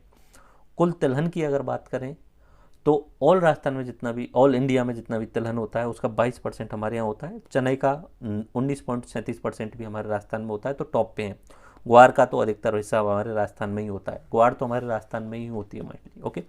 This is one. ये डाटा वो जो मैंने आपको ऊपर कर दिए हैं वो यहीं पे डाले हुए हैं। अनाज का तो 206 लाख मैट्रिक टन, ठीक है। एंड दलहन का 47 लाख मैट्रिक टन, दोनों को मिलाकर के खाद्यान्न बनता है तो 254 लाख मैट्रिक टन बता चुका हूँ मैं आपको। तिलहन का 99 लाख मैट्रिक टन, एंड कपास जो है वो ये है अपना, ये गांठों के आधार पे होता है, तो 25.53 लाख गांठें, एंड गन्ना का भी उसी आधार पे होता है, तो 2.18 लाख, इस तरीके से। ओके, और एक पॉइंट याद रख लेना, प्रत्येक गांठ में 170 किलो होता है, तो ये थोड़ा सा याद रख लेना, गांठ जो होता है वो थोड़ा अंतर होता है, ठीक है। तो कपास का उत्पादन जो किया जाता है वो गांठों के आधार पे किया जाता है, तो थोड़ा सा याद रख लेना, प्रत्येक गांठ में 170 लाख किलोग्राम होता है। ओके, उसके बाद में प्रमुख फसलों के उत्पादन में राजस्थान जिनमें टॉप है, बाजरा, सरसों, पोषक अनाज और तिलहन, इनमें टॉप है राजस्थान, ठीक है, ये राजस्थान पहले नंबर पे है इनमें, ठीक है। उसके बाद में दलहन में, मूंगफली में, इनमें हमारा राजस्थान दूसरे नंबर पे आ रहा है। ओके, और चना और ज्वार में राजस्थान तीसरे नंबर पे आ रहा है, सोयाबीन में तीसरे नंबर पे आ रहा है, ठीक है। चना, ज्वार, सोयाबीन में तीसरे नंबर पे है, कुल दलहन और मूंगफली में दूसरे नंबर पे है, बाजरा, सरसों, पोषक अनाज और कुल तिलहन में पहले नंबर पे। बाजरे का ध्यान रख लेना, ऑल इंडिया के जितना भी बाजरा उत्पादन होता है उसका अधिकतर बाजरा उत्पादन हमारे राजस्थान के अंतर्गत होता है, 41.71%। उसके अलावा पिछले साल जब बजट प्रस्तुत किया गया था तो हमारे अशोक गहलोत जी ने कृषि बजट की एक नई शुरुआत करी थी अलग से, ठीक है। तो उन्होंने इकोनॉमिक सर्वे वालों ने पिछले साल का कृषि बजट का एक पेज डाला हुआ था, मैंने यहाँ पर उठा के उसे डाला हुआ, देख लेते हैं। राजस्थान में पहली बार पृथक से कृषि बजट को समृद्ध किसान खुशहाल राजस्थान के विचार से प्रस्तुत किया गया। तो ध्यान रख लेना ये वाला की पॉइंट, किस स्लोगन के आधार पर, समृद्ध किसान और खुशहाल राजस्थान के विचार के आधार पर प्रस्तुत किया गया था। वर्ष 2022-23 के लिए कुल कृषि बजट का प्रावधान इतना किया गया था 78,938 करोड़ का, और घटकवार इसे डिवाइड कर दिया गया कि कृषि के लिए कितना अनुदान देना है, वो यहाँ पे लिखा हुआ है, आप देख लीजिए। कृषि के लिए उन्होंने इस 78,000 का 37% योगदान दिया। कृषि में ऋण देने के लिए, कृषि साख, कृषि क्रेडिट यानी लोन देने के लिए किसानों के लिए उन्होंने बोला था कि हम 20,270 करोड़ खर्च करेंगे। कृषि क्षेत्र में आधारभूत संरचना का डेवलपमेंट करने के लिए, जिसमें ट्यूबवेल वगैरह जनरेशन हो सकता है, नहर जनरेशन हो सकता है, उस सब के लिए हम 11,940 करोड़ रुपए खर्च करेंगे। जोखिम प्रबंधन के लिए इतना खर्च किया जाएगा, एंड सामाजिक सुरक्षा कृषि क्षेत्र में कृषि विपणन के लिए इतना खर्च किया जाएगा। लेकिन ये याद तो नहीं हो सकता मेरे हिसाब से, इतना सारा याद करने का कोई मतलब भी नहीं रह पाएगा। लेकिन इतना याद रखना, 2022-23 वाले बजट में, जो कि पिछले साल का था, ठीक है, जो 2022 में प्रस्तुत किया गया था, ठीक है, अभी वाला जो बजट आया है तो वो जो 2023-24 का है, तो 2022-23 के बजट में कृषि बजट अलग से प्रस्तुत किया गया था, जिसका स्लोगन था समृद्ध किसान खुशहाल राजस्थान, और उसमें 78,938 करोड़ का अलग से प्रावधान किया गया था, और उसमें किसानों के लिए लोन देने के लिए 20,270 करोड़ था, और कृषि के लिए सब्सिडी देने के लिए 29,862 करोड़ रुपए का प्रावधान था, ठीक है। उसके बाद में कृषि बजट 2022-23 का वही ये जो डाटा लिखा है इसका परसेंटेज वाइज फ्लो चार्ट यहाँ बना दिया है। कृषि अनुदान में 37% खर्च किया गया, कृषि साख में 25.68। बाकी इतना सब याद नहीं कर सकते, बट 2 का याद रख लेना, ठीक है। इतना डाटा याद करेंगे तो कॉम्प्लेक्स हो जाएगा, मेरे हिसाब से इतना ज़्यादा नहीं किया जा सकता। ओके, सो बेसिकली मैंने आपको कृषि के ओवरव्यू में आपको डाटा बता दिया है, ठीक है। अब डाटा क्या क्या बता दिया है एक बार दोबारा से रिवाइज कर लेते हैं। सबसे पहले मैंने आपको ओवरव्यू में ये बताया कि इस लेक्चर को हम 6 पार्ट में बढ़ने वाले हैं, ठीक है। अब आगे वाला है प्रमुख योजनाएं, ठीक है। अब प्रमुख योजना में कहीं भी कोई भी बदलाव नहीं है, तो सेम लेक्चर रहेगा अपना पुराने वाला। अच्छा, एक चीज़ याद रखना, जब भी नेक्स्ट ईयर भी इकोनॉमिक सर्वे आएगा, ठीक है, आगे भी कभी, तो जब तक डाटा चेंज नहीं होता है तो कोई चेंज करने की ज़रूरत नहीं है। जैसे भूजल आकलन रिपोर्ट 2020 की है तो वही रहेगी, कृषि जोत गणना अभी 2015-16 की है तो वही है। एक्चुअली में होना तो 21-22 में भी चाहिए था, बट हो ही नहीं पाया वो, ठीक है, तो उसका डाटा है ही नहीं। इकोनॉमिक सर्वे में 2015-16 का दिया है तो वही रखेंगे हम। ओके, 20वीं पशु गणना ये हो चुकी है। राजस्थान वन रिपोर्ट 2021 में आई थी, अब अभी आगे आने वाली होगी तब देखेंगे अपडेशन, तो उसमें कोई अपडेशन नहीं है, राजस्थान में से कार्ड था। तो अगला पार्ट जो होगा अपना प्रमुख योजनाओं से संबंधित होगा, और काफ़ी इंपॉर्टेंट पार्ट है, बहुत सारी योजनाओं के बारे में वर्णन होने वाला है, और वो आप अच्छे तरीके से देखिएगा। बट इसको मैं रिवाइज करा देता हूँ, ठीक है। क्या रिवाइज क्या है? कृषि क्षेत्र का योगदान 28.95% का ऑल ओवर का, ठीक है। इसे हम देखें 28.95, जिसमें ग्रोथ है 13.84% की। अगर ऐसे हम कृषि को सेक्टर वाइज बांटें तो फसल, पशुपालन, वानिकी और मत्स्य गतिविधियाँ 4 भागों में बांट देते हैं, जिसमें हाईएस्ट किसका है? पशुपालन का है। ओके, भू उपयोग पे आते हैं। क्षेत्रफल कुल 3.42 लाख किलोमीटर स्क्वायर, ठीक है।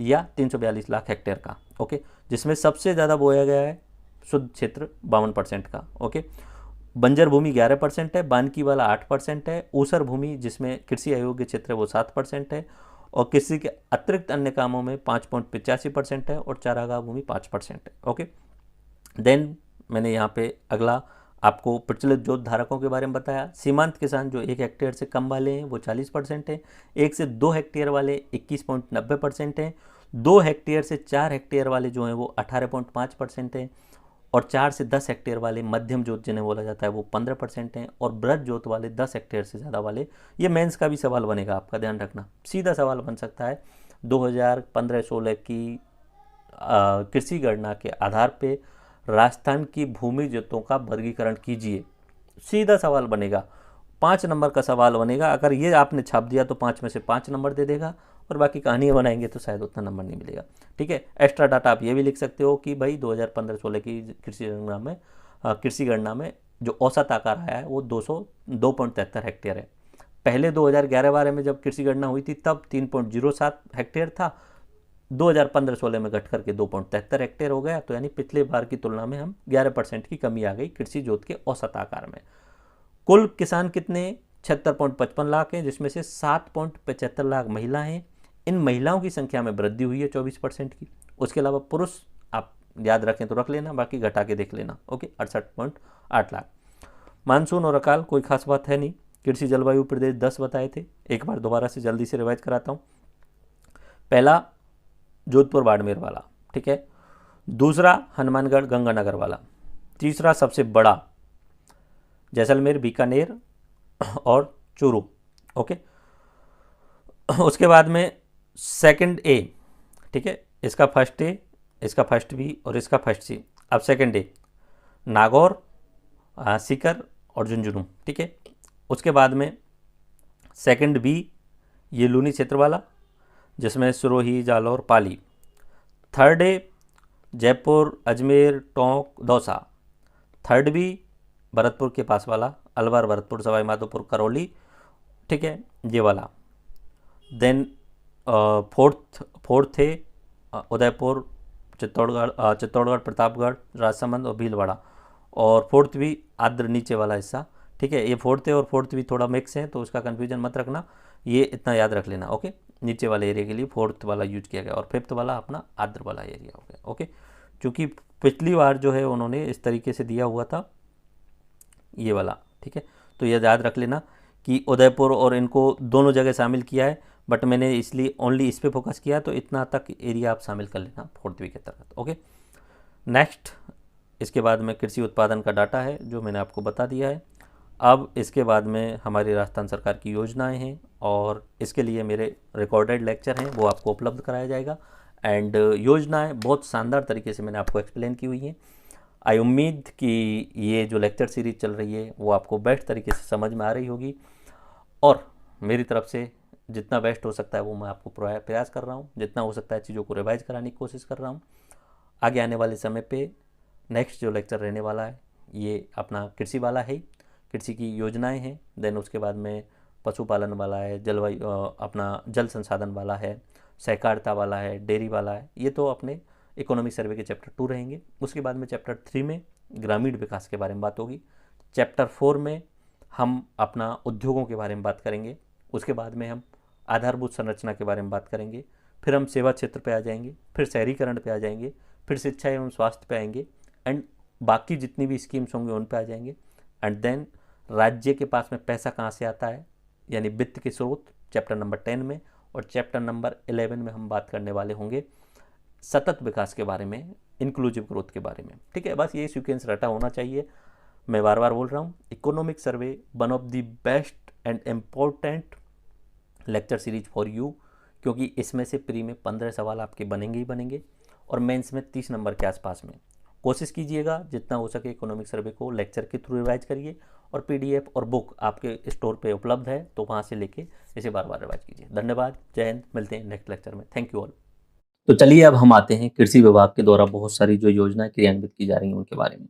बट एक चीज थोड़ा सा अभी आप याद रख लेना कि जब भी एग्रीकल्चर डेवलपमेंट की बात आए, ठीक है, एग्रीकल्चर में सुधार, एग्रीकल्चर में डेवलपमेंट, तो एक मैप यहाँ पे इन्हें डाला हुआ है, वो मैप आप याद रख लेना, ठीक है।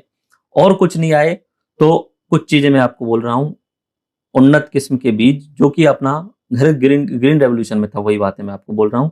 एक तो होगा उन्नत किस्म के बीज, हाई क्वालिटी के बीज, ठीक है, उन्नत किस्म के बीज।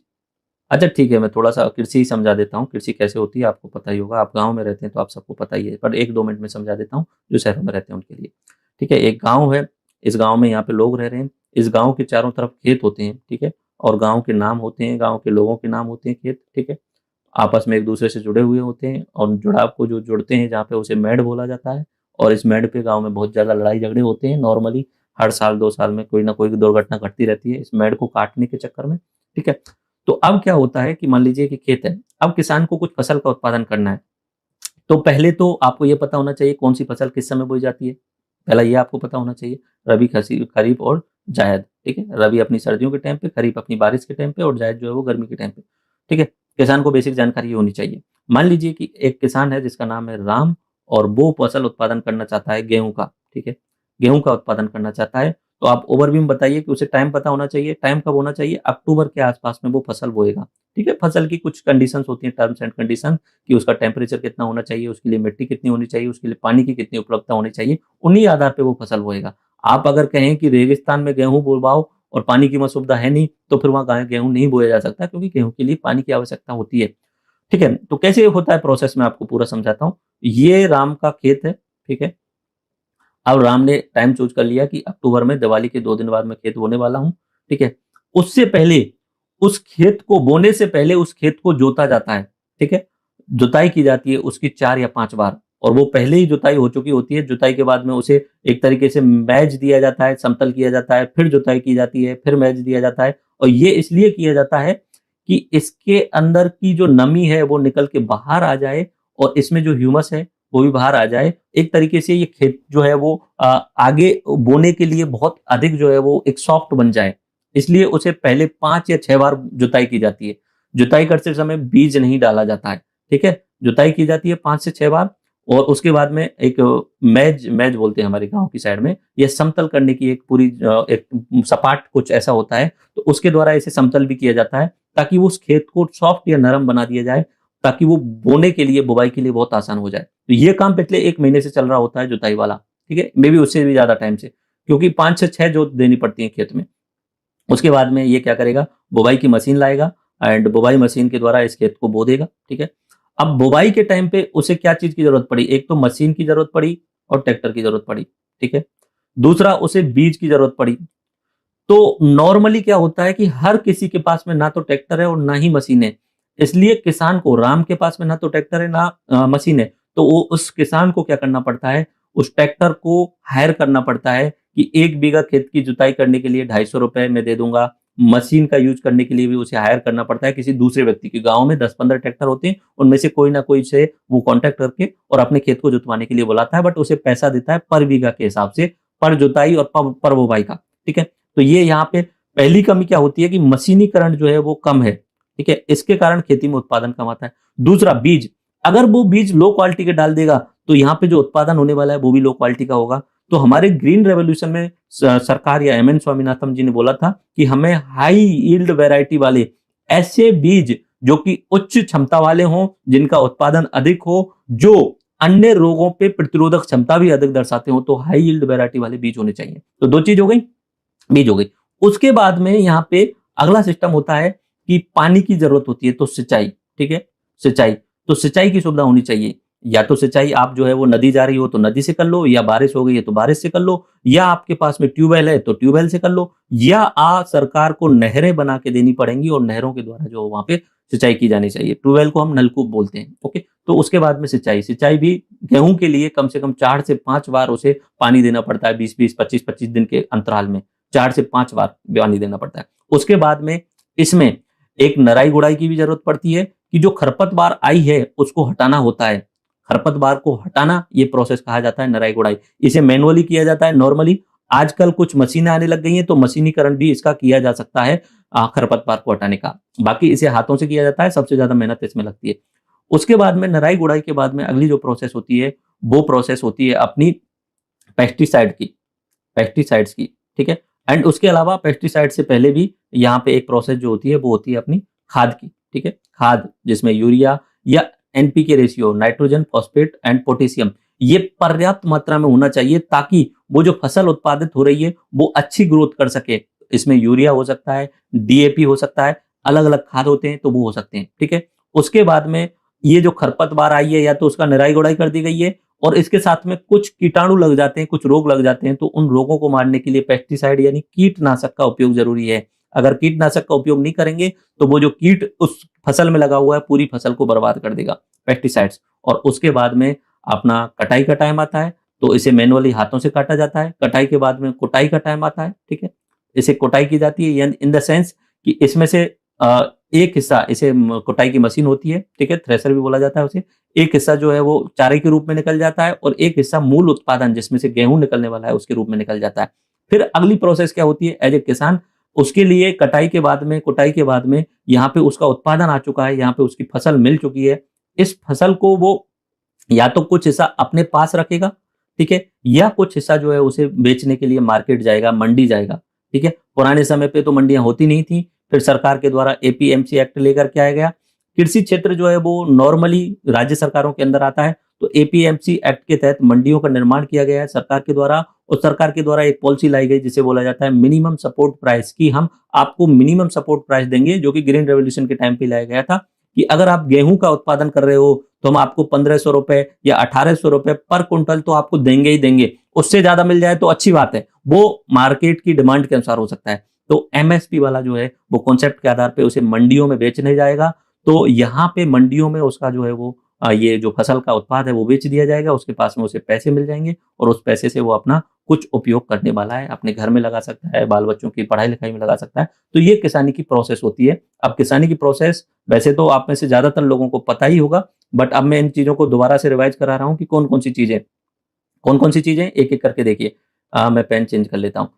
पहला प्रोसेस कि ये राम है, इसे गेहूं बोना है, उसने खेत है, उसने सबसे पहले जुताई कर दी, मौसम चूज कर लिया, दिवाली के 2 दिन बाद से शुरू करना है, तो पहले जुताई उसकी पहले ही हो जाएगी, दिवाली से पहले। बुवाई होगी दिवाली के बाद में, तो बुवाई की जाएगी, उसके द्वारा मशीन और ट्रैक्टर चाहिए, तो मशीन जरूरी है। दूसरा, उच्च क्वालिटी के बीज चाहिए, बीज बोया जा रहा है। उसके बाद में सिंचाई के साधन चाहिए, फिर उसके अलावा खाद चाहिएगा, नराई गुड़ाई की जाएगी जिसमें खरपतवार को बाहर निकाला जाएगा, फिर कीटों को मारा जाएगा पेस्टिसाइड के द्वारा, फिर कटाई की जाएगी, मैनुअली की जा सकती है या आजकल मशीनें आने लग गई हैं काटने के लिए। उसके बाद में उसको थ्रेशर के द्वारा कुटाई की जाएगी, जिसमें एक हिस्सा निकलेगा अपशिष्ट के रूप में चारा और एक हिस्सा निकलेगा मूल उत्पादन के रूप में, गेहूं हो सकता है, सरसों हो सकता है, बाजरा हो सकता है, जौ हो सकता है, मूल उत्पादन। अब उसको बेचने के लिए उसे मंडियों में जाना पड़ेगा, अपने काम में रख लिया कुछ, उसके बाद में मंडी में जाना पड़ेगा, तो इसे बोला जाता है मार्केटिंग, विपणन, इसे बोला जाता है विपणन की प्रोसेस, ठीक है, विपणन की प्रोसेस। उसके बाद में विपणन की प्रोसेस के लिए एपीएमसी यानी एग्रीकल्चर प्रोड्यूस मार्केटिंग कमेटीज बनाई गई,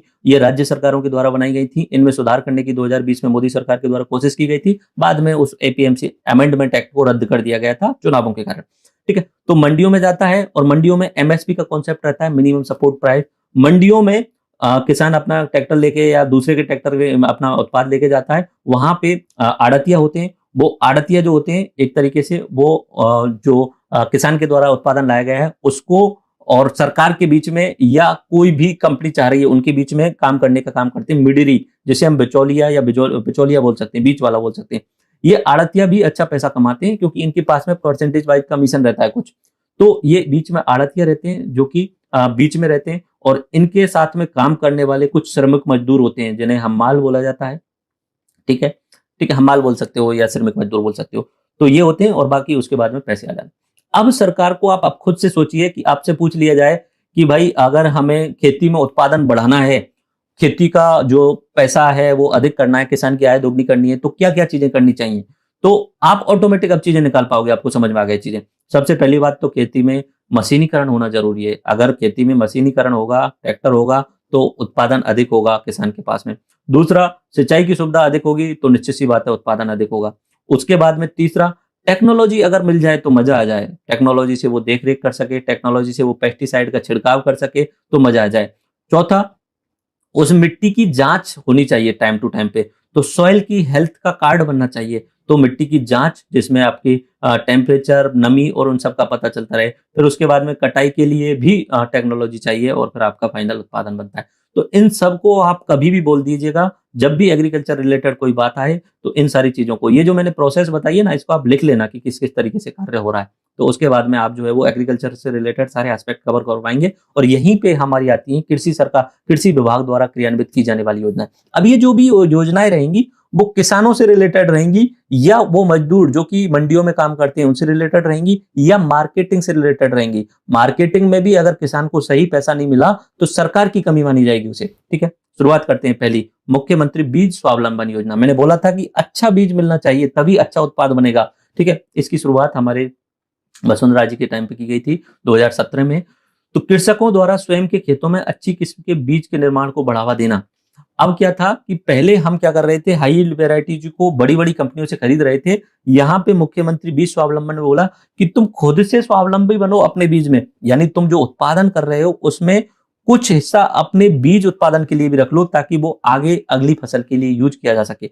तो स्वयं कृषकों के द्वारा अच्छी किस्म के बीज के निर्माण को बढ़ावा देने के लिए मुख्यमंत्री बीज स्वावलंबन योजना 2017 में शुरू की गई थी। वर्तमान में ये सभी 10 जलवायु खंडों में लागू है। शुरुआत में 3 में शुरू की गई थी, बट उतना बेटर नहीं करता। आज के टाइम पे ऑल राजस्थान में सभी जलवायु खंडों में लागू है। इसमें किन किन चीजों पे फोकस किया गया था? गेहूं, चना, जौ, ज्वार, सोयाबीन, मूंग, मोठ, मूंगफली, उड़द। अब इसमें से सब याद नहीं रहे तो ये 4 याद रख लेना ताकि एग्जाम में लिखने में आसानी रहे। गेहूं, चना, जौ, ज्वार, मतलब सरसों छोड़ देना, बाकी सब सेम बराबर कर दी। उसमें बोला गया था 10 वर्ष से कम अवधि तक की पुरानी किस्मों का जो है वो निर्माण किया जाना है इस मुख्यमंत्री बीज स्वावलंबन योजना में।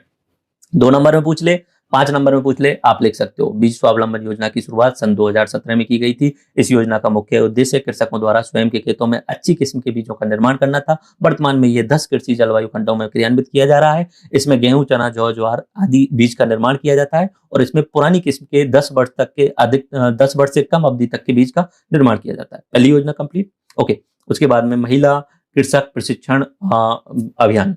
तो ये गांव वाले क्षेत्रों में महिलाओं को कृषि से रिलेटेड ट्रेनिंग देने के लिए ये योजना शुरू की गई थी। तो इसमें क्या होता है, ग्राम पंचायत स्तर पे महिला कृषकों को उन्नत कृषि तकनीक का 1 दिवसीय प्रशिक्षण दिया जाता है। नॉर्मली इसमें डाटा देखें तो 30 महिलाओं को शामिल किया जाता है 1 महीने के अंतर्गत, और उनके लिए सरकार 30,000 रुपए कंप्लीट देती है। सबको 1,000 के हिसाब से 30,000 रुपए सरकार देती है। तो ये थोड़ा सा डाटा है, 30 महिलाओं के लिए 30,000 रुपए दिए जाते हैं। बाकी ये नाम से पता चल गया, महिला कृषक प्रशिक्षण। 2 नंबर में पूछा जाए तो डायरेक्ट याद रह जाएगा। ग्राम पंचायत स्तर पे महिला कृषकों को हाई टेक्नोलॉजी जो है वो उन्नत कृषि तकनीक के बारे में प्रशिक्षण देना महिला कृषक प्रशिक्षण में आता है। ओके, कृषि शिक्षा में अध्ययनरत छात्राओं का प्रोत्साहन। तो ये है अपने किसान भाई जो हैं उनके लिए कि उनके बच्चे अगर पढ़ रहे हैं एग्रीकल्चर ब्रांच में जाकर के, तो अगर आप एग्रीकल्चर में जाकर के आप पढ़ रहे हैं तो आपको, किसानों के बच्चे एग्रीकल्चर सेक्टर में जाके पढ़ रहे हैं तो आपको कुछ सहायता राशि दी जाएगी, यानी एग्रीकल्चर को पढ़ने के लिए प्रोत्साहन दिया जा रहा है। अब 12वीं क्लास एग्रीकल्चर से करते हैं तो आप छात्रा हैं, ठीक है, तो आपको 5,000 पर ईयर दिया जाएगा। आप ग्रेजुएशन कर रहे हैं एग्रीकल्चर से तो आपको 12,000 पर ईयर दिया जाएगा। और अगर आप पीजी या पीएचडी कर रहे हैं एग्रीकल्चर से तो आपको 15,000 पर ईयर दिया जाएगा। तो ये छात्राओं को कृषि से रिलेटेड पढ़ाई में जोड़ने के लिए, प्रोत्साहन करने के लिए किया गया। अगली योजना है कृषि प्रदर्शन। इसमें कॉन्सेप्ट है देख करके विश्वास करो। हम आपको, यानी बड़े बड़े जो वैज्ञानिक हैं वो एंड उनके साथ में जुड़ी हुई टीम जो गांव के लेवल पे जाएंगे, पंचायत स्तर पे जाएंगे, बड़ी स्क्रीन पे कुछ आपको चित्र दिखाएंगे, वीडियो दिखाएंगे। तो कृषकों के खेतों पे फसल प्रदर्शन का भी आयोजित किया जाएगा। तो वो कृषि दर्शन, जो टॉप सफल किसान है उसको भी सेलेक्ट करके उसके खेत पे भी फसल प्रदर्शन किया जाएगा कि इसने ये चीजों की, इसलिए इसका इतना डेवलपमेंट हुआ, इसने इतनी अच्छी मात्रा में आय कमाई। तो वो कृषि प्रदर्शन योजना है। बाकी इसमें याद करने का कुछ है नहीं, नाम से पता चल रहा है। ओके, उसके बाद में आता है बीज मिनी किट वितरण। बीज मिनी किट वितरण में ये मिनी किट बांटी जाती है मृदा स्वास्थ्य कार्ड के आधार पे। मृदा स्वास्थ्य card, soil health card. Soil health card में क्या होता है कि आपकी जो जमीन है उसकी हेल्थ चेक की जाती है। आप अपनी जमीन से कुछ मिट्टी उठा के ले जाइए, किसी भी एक कोने से नहीं ले जाना होता है, बीच में से 4-5 जगह से उठा के ले जाना है, मिक्स करना होता है। मिक्स करके आप अपने नॉर्मली, आजकल तो तहसील लेवल पे और गांव लेवल पे भी होने लग गई है, लेकिन नॉर्मली जिला लेवल पे एक हेल्थ की जो है वो लेबोरेटरी होती है, सॉइल हेल्थ लेबोरेटरी, वहां अपनी मिट्टी को ले जाके दे दीजिए। वो 5-10 दिन में आपको रिपोर्ट दे देंगे। उस रिपोर्ट में बता देंगे कि आपकी मिट्टी अम्लीय है, आपकी मिट्टी क्षारीय है, या आपकी मिट्टी में ह्यूमस की कमी है, या आपकी मिट्टी में पोटेशियम या आपकी नाइट्रोजन की कमी है। तो वो सारी चीजें उस रिपोर्ट में मिल जाती हैं। उस रिपोर्ट के आधार पे ग्राम पंचायत लेवल पे बीज मिनी किट का वितरण किया जाता है। मिनी किट बांटी जाती है जिसमें बीज होता है, और वो सूक्ष्म पोषक तत्व मिनी किट होता है, जिसमें कि एक तरीके से मृदा स्वास्थ्य कार्ड के आधार पे ही अच्छी क्वालिटी के बीज दिए जाते हैं। ओके, तो ये जो है वो बीज मिनी किट वितरण है। इसमें सरकार 90% तक अनुदान देती है, 10% पैसा जो है वो किसान को देना होता है। लेकिन ये जो बीज मिनी किट मिलेगी वो आपके सॉइल हेल्थ कार्ड के आधार पर ही मिलेगी। आपने अगर मिट्टी को टेस्ट नहीं करवाया तो नहीं मिलेगी। उसके बाद में एक बहुत शानदार और बहुत प्यारा कॉन्सेप्ट आता है, जीरो बजट नेचुरल फार्मिंग। ये वर्तमान समय में काफी इंपॉर्टेंट है और बहुत ज्यादा चर्चा का विषय भी है। Zero budget natural farming in the sense कि आपको खेती करने में पैसा खर्च नहीं करना है। ये नया कॉन्सेप्ट है, जैविक खेती से रिलेटेड भी कर सकते हो, और आजकल तो इसके लिए केंद्र सरकार ने बहुत बड़ा अभियान चलाया हुआ है। सुभाष पालेकर नाम के एक व्यक्ति हैं, उनके द्वारा ये कॉन्सेप्ट शुरुआत की गई थी। जीरो बजट मतलब आप अपने खेत को, पुराने समय पे कैसा था, पुराने समय पे जब हम ये टेक्नोलॉजी वगैरह नहीं जानते थे, तब हम क्या करते थे कि खेत को खुला छोड़ देते थे और सिर्फ बीजों को पटक देते थे और फिर सिर्फ कटाई करने के लिए जाते थे। ऐसा ही होता था।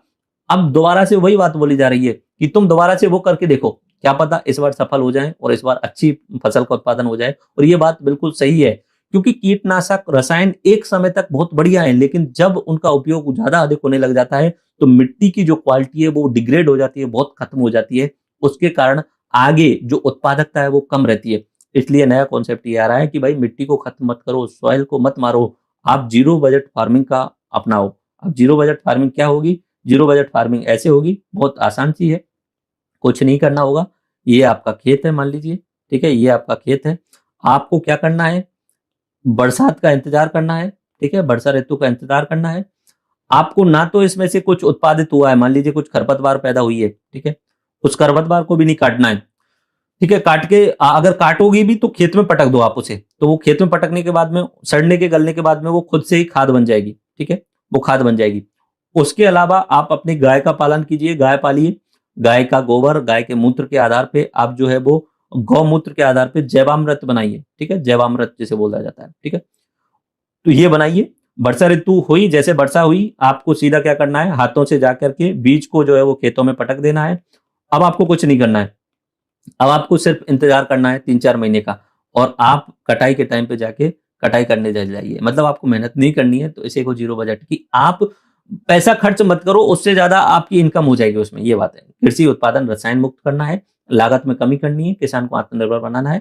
लेकिन वो कुछ प्रोसेस हैं, उसमें जीवामृत का यूज किया जाना है, कुछ खाद हैं जो देसी तरीके से डाले जाएंगे, कुछ बीज को जो मॉडिफाई किया जाना है वो भी देसी तरीके से किया जाना है, जिसमें आपको कहीं बड़ी कंपनी से बीज नहीं लेना पड़े, बड़ी कंपनी से यूरिया नहीं लेना पड़े, बड़ी मशीनों की जरूरत नहीं पड़े, सिर्फ कटाई करने के टाइम पे जरूरत पड़े। तो वो जो होती है वो अपना आत्मनिर्भर बनाने के लिए जीरो बजट नेचुरल फार्मिंग होती है। इसकी घोषणा 2019 के बजट में की गई थी। खेती में जान तो सशक्त किसान, इसका ये लोगो है। वर्तमान में हमारे राजस्थान में 15 जिलों में क्रियान्वित है, शुरुआत में 3 जिलों में, ये कोई फर्क नहीं पड़ता कितने जिलों में, बट ये ध्यान रख लेना जीरो बजट नेचुरल फार्मिंग क्या होती है। उसके बाद में राष्ट्रीय खाद्य सुरक्षा मिशन, ये जो है वो खाद्य सुरक्षा मिशन, ये 3-4 चीजों से कंप्लीट होता है एक्चुअली में। हमारे राजस्थान, अपने इंडिया में, ठीक है, अपने इंडिया में बहुत सारे लोग गरीब हैं, और उन गरीब लोगों के लिए भोजन की कमी है, ठीक है, भोजन नहीं मिल पाता है। तो इस भोजन की कमी को पूरा करने के लिए हमने एक खाद्य सुरक्षा मिशन शुरू किया था। इस खाद्य सुरक्षा मिशन के 3-4 पार्ट होते हैं। एक होता है उत्पादन वाला पार्ट, एक होता है अफोर्ड कराने वाला, एक होता है एक्सेस कराने वाला, ठीक है। आप उत्पादन करो, ठीक है। अब उत्पादन किसान करेंगे तो खाद्य सुरक्षा मिशन के तहत यहाँ पे किसानों के लिए कार्य दे दिएगा।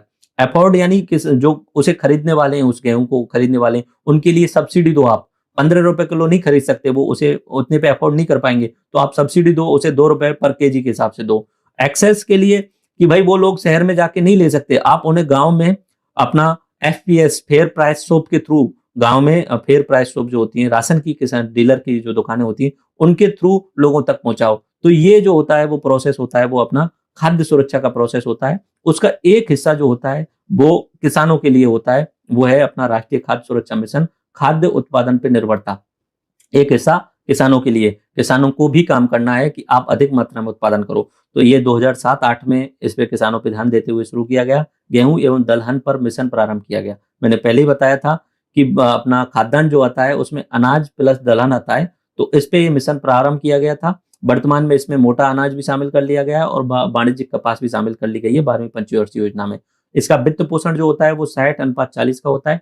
आगे भी 60:40 का मतलब कि जहां पे भी सब्सिडी दी जा रही है, खर्चा हो रहा है, उसमें 60% जो है वो केंद्र खर्च करेगा और 40% राज्य सरकार खर्च करेगी। ये अनुपात रहता है केंद्र और राज्य का। तो ये थोड़ा सा ध्यान रखने बात है। बाकी आगे भी जितनी योजनाएं आएंगी सब में 60-40 का ही अनुपात रहने वाला है। तो कुछ की पॉइंट क्या निकल के आए, इसमें हाई यील्ड वैरायटी के बीज का वितरण किया जाएगा, उच्च तकनीक का प्रदर्शन किया जाएगा, कीट प्रबंधन कैसे, कीटनाशक या कीटों को कैसे जो है वो हटाना है खेती से, वो जैविक खेती प्रशिक्षण के माध्यम से उत्पादन एवं आय बढ़ाना। अब ये वाली बातें ना आप हर योजना के साथ जोड़िएगा। कोई भी योजना कृषि से रिलेटेड चलाई जा रही है तो वो क्यों चलाई जा रही है, क्योंकि उन्हें उत्पादकता बढ़ानी है और किसान की आय बढ़ानी है। और किसान की आय बढ़ाने के लिए, उत्पादकता बढ़ाने के लिए वही बातें बोली जाएंगी, उच्च यील्ड का वैरायटी, तकनीक का, कीटों का प्रबंधन, रासायनिक प्रयोगों का सही प्रयोग किया जाना, सॉइल हेल्थ कार्ड। ये चीज आप किसी भी योजना के साथ में जोड़ देना। कृषि से रिलेटेड कोई भी योजना है, ये बात आपको जोड़नी ही जोड़नी है। उत्पादकता बढ़ाना, आय बढ़ाना, इन सबको पूरा करने के लिए उच्च क्वालिटी के बीज होना, उच्च तकनीक का प्रदर्शन करना या उच्च तकनीकी की उपलब्धता होना, कीट प्रबंधन किया जाना, जैविक खेती का प्रशिक्षण देना, ये सब बातें जो है वो आपको हर स्कीम के साथ में रखनी होनी चाहिए। खाद्य सुरक्षा मिशन, ये एक ओवरव्यू में हमने देखा क्या है। NFSM, national food security mission, खाद्य उत्पादन पर निर्भरता करने के लिए है। 2007 में गेहूं और दलहन से शुरू किया गया था, केंद्र सरकार के द्वारा ये शुरुआत की गई थी। इसमें अगर पैसे की बात की जाए तो 60:40 का रेशियो रहता है। 12वीं पंचवर्षीय योजना में मोटा अनाज यानी मक्का, जौ और उसके अलावा वाणिज्यिक फसल जैसे कि कपास और पटसन को भी शामिल कर लिया और इसके उद्देश्य में ये शामिल है। अब NFSM का हिस्सा एक और आता है कि चलो यहाँ पे उन्होंने बोल दिया कि चलो नेशनल फूड सिक्योरिटी में हम गेहूं दलहन उसके अलावा मोटा अनाज पे तो कर रहे हैं, फिर उन्होंने बोला कि यार 2015-16 से आप ऐसा करो, तिलहन को भी शामिल करो, ऑयल पाम को भी शामिल करो। तो ये भी शामिल कर दिया। तिलहन फसलों और वृक्ष जनित पौधों की उत्पादकता में वृद्धि करने के लिए नेशनल एफ बोलेंगे, NS कर दिया है मैंने इसे एक्चुअली में, नेशनल फूड सिक्योरिटी, ये होगा NFSM, ठीक है, नेशनल फूड सिक्योरिटी मिशन। तो इसमें जो है वो नॉर्मली तिलहन और ऑयल का उत्पादन बढ़ाना है, ठीक है, किसी भी नाम से चलाई जा रही है तो उसी चीज को बढ़ाना है। ये न्यूट्रिशियल है, तो इसमें बाजरा और ज्वार जो कि अधिक मात्रा में पोषक उपलब्ध कराते हैं, तो 2018-19 में NFSM के अंतर्गत न्यूट्रिशियल को भी जोड़ दिया गया था, यानी बाजरा और ज्वार को भी जोड़ दिया गया। तो बस बात खत्म। ये सारी चीजें किससे रिलेटेड हो गई, NFSM, नेशनल फूड सिक्योरिटी से रिलेटेड हो गई। बेसिक आपको क्लियर समझ में आया कि कैसे कहां से क्या कनेक्ट करना है, ये उद्देश्य समझ में आ गया कब से कहां। तो थोड़ा सा डाटा याद रखना कि NFSM की शुरुआत जो हुई है वो 2007-8 में हुई है, 2015 में इसमें कुछ और चीजें जोड़ दी गई हैं, ओके। उसके अलावा तिलहन वाला और आम ऑयल वाला भी जोड़ दिया गया है और न्यूट्रिशियल में बाजरा और ज्वार दिया गया। उसके बाद में हम बात करते हैं कि यहाँ पे राजस्थान कृषि प्रतिस्पर्धात्मक योजना, बट उससे पहले एक मैंने इमेज लगाई हुई है नेशनल फूड सिक्योरिटी मिशन वाली, इसे आप पढ़ लीजिए। ब्रीडर सीड प्रोडक्शन ऑफ न्यूट्रिशियल्स, तो ये न्यूट्रिशन वाली है, ठीक है। और हाई यील्ड की वैरायटी के बीज देना, मिनी किट का एलोकेशन करना, पब्लिसिटी फॉर न्यूट्रिसीरियल्स, इसके लिए प्रदर्शन करना। तो यही बातें यहाँ पे भी लिखी हुई हैं, वो बातें जो मैंने आपको समझाई। उसके बाद में अगली योजना आती है राजस्थान कृषि प्रतिस्पर्धात्मक योजना परियोजना। तो ये योजना विश्व बैंक की सहायता से 2012 में शुरू की गई थी। अभी वर्तमान में 8 कृषि जलवायु खंडों और 17 जिलों में लागू है। इसका उद्देश्य है कृषि उत्पादकता को बढ़ाना, प्रसंस्करण एवं मूल्य संवर्धन, किसानों की आय को बढ़ाना। यही चीज हर, ये जो उद्देश्य है हर योजना के साथ में आएंगी। बेसिक कॉन्सेप्ट क्या है, उत्पादकता बढ़ाना। उत्पादकता बढ़ेगी तो किसान की आय बढ़ेगी, किसान की आय बढ़ेगी, उत्पादकता बढ़ने के साथ साथ में देश सेल्फ डिपेंडेंट भी बनेगा, देश दूसरे देशों को बेच भी सकता है, देश के पास में भी पैसे आएंगे। तो हर योजना का उद्देश्य वही रहने वाला है, उत्पादकता बढ़ाना। लेकिन नाम अगर कुछ जुड़ा हुआ है तो उस नाम से रिलेटेड बातें कर देना, प्रतिस्पर्धा कराएंगे आपस में एक दूसरे के साथ में, बात खत्म, ठीक है। उसके बाद में NMAT, राष्ट्रीय कृषि विस्तार एवं तकनीकी मिशन, राष्ट्रीय कृषि विस्तार एवं तकनीकी mission, national mission on agriculture extension and technology, national mission on agriculture extension and technology, यानी कृषि का विस्तार करना है और तकनीकी का मिशन करना है। वही बातें आएंगी गिन चुन के, नाम से कोई फर्क नहीं पड़ने वाला है। केंद्र राज्य का इसमें ये 2015 में लागू हुआ है। अब ये लागू होने वाली बात हर समय याद नहीं की जाएगी। जो 2019-20 में लागू हुई हैं या 21 में लागू हुई हैं, उनका तो आप याद रख लेना 15, 16, 25 में वो कोई फर्क नहीं पड़ने वाला, क्योंकि ऐसे पूछने को तो अगर वो 2009 का पूछ ले, 2005 का पूछ ले, तो फिर वो बर्थ इट नहीं है, उतना डाटा नहीं रख सकते। ह्यूमन कैपेसिटी होती है ना उन चीजों की। तो जिनका मैं मना कर रहा हूँ मत रटो, कोई दिक्कत नहीं है। बातें वही है, कृषि का विस्तार करना है, कृषि यंत्रीकरण करना है, बीज रोपण करना है तकनीक के लिए, राष्ट्रीय कृषि में राष्ट्रीय ई गवर्नेंस प्लान लाना है, बातें वही है, रट लेना हो सके तो। बस ये चीजें वही हैं जो मैंने अभी थोड़ी देर पहले बताई थी। उसके बाद एक और इंपॉर्टेंट मिशन आता है, राष्ट्रीय टिकाऊ खेती मिशन। ये शुरुआत 2014-15 से की गई थी। अनुपात वही 60:4 का 40 का है। 60 रुपए जो केंद्र देगा, 40 रुपए राज्य देगा। इसका उद्देश्य क्या है? वर्षा आधारित क्षेत्र का विकास करते हुए जलवायु परिवर्तन पर ध्यान केंद्रित कर टिकाऊ खेती को बढ़ावा देना और भूमि उर्वरा शक्ति को बढ़ाना। इसका टिकाऊ खेती का मिशन जो है उसका उद्देश्य ओरिजिनली ये है कि जो रसायनों के दुरुपयोग के कारण और गैर जरूरी फसलों के उत्पादन के कारण, जो जरूरत नहीं है वहां खेती ऐसी नहीं है, फिर भी जबरदस्ती उसी टाइप की खेती की जा रही है और जबरदस्त रसायनों का प्रयोग किया जा रहा है, तो जो मिट्टी है उसकी क्षमता खत्म हो चुकी है, मिट्टी जो है वो उर्वरा शक्ति खत्म हो चुकी है।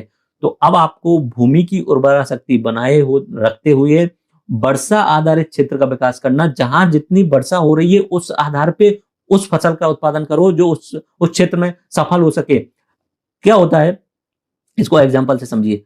कपास, कपास का मान लीजिए, कपास यानी जो अपना कॉटन जो होता है, तो कपास के लिए बहुत अधिक पानी की मात्रा आवश्यक होती है। ठीक है, अब ये कपास या धान ये नॉर्मली उन क्षेत्रों में होना चाहिए जहां अधिक बरसात होती है, जहां अधिक मात्रा में बाढ़ आने की संभावना होती है। पश्चिम बंगाल, बिहार जहां बाढ़ आती है तो वहां अधिक पानी, क्योंकि बहुत पूरा खेत जो है वो पानी से लबालब रहना चाहिए धान के लिए और कॉटन के लिए। लेकिन पंजाब और हरियाणा में नहर निकल रही है, तो लोगों ने क्या किया, वाणिज्यिक खेती है चलो मिसयूज करते हैं, तो नहरों के पानी का मिसयूज करके पानी को खेतों में पट के रखते हैं।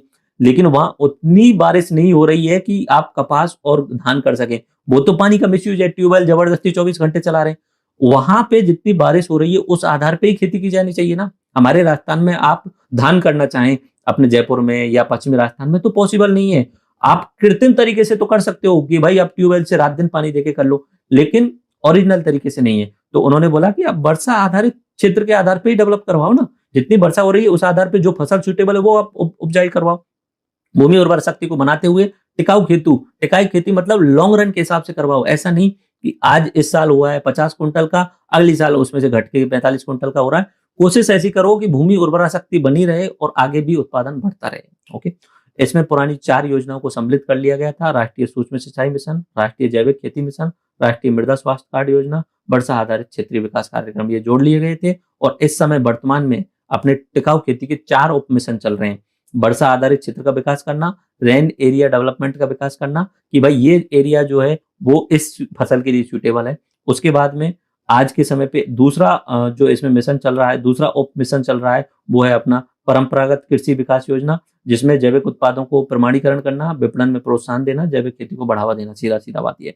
तीसरा है मृदा स्वास्थ्य प्रबंधन एवं मृदा स्वास्थ्य कार्ड और कृषि वानिकी पर उप मिशन। तो ये 4 मिशन आज के टाइम पे चल रहे हैं और किसके तहत चल रहे हैं? राष्ट्रीय टिकाऊ खेती मिशन के तहत चल रहे हैं। तो ये ध्यान रखना, ये ऑब्जेक्टिव में पूछा जा सकता है, याद कर लेना। ओके, मृदा स्वास्थ्य कार्ड योजना, बाकी इस लेक्चर से रिलेटेड क्यूज आपको मिली हुई है वो आप करना तो ही चीजें याद रहेंगी। ठीक है, मृदा स्वास्थ्य कार्ड ये मैंने आपको बताया था कि 2014-15 से शुरू हुआ, नरेंद्र मोदी जी आए थे उसके बाद में शुरू किया था। तो ये इंपॉर्टेंट इसलिए है कि हमारे राजस्थान से इसकी शुरुआत की गई थी, सूरतगढ़ से। तो ध्यान रखना, राजस्थान सूरतगढ़ से 19 फरवरी 2015 को इसकी शुरुआत की गई थी। टैगलाइन था स्वस्थ धरा खेतरा सॉइल हेल्थ कार्ड। उद्देश्य फसल आवश्यकता अनुसार संतुलित खाद की सिफारिश करना, लवणीय और क्षारीय मृदा में सुधार करने की कोशिश करना।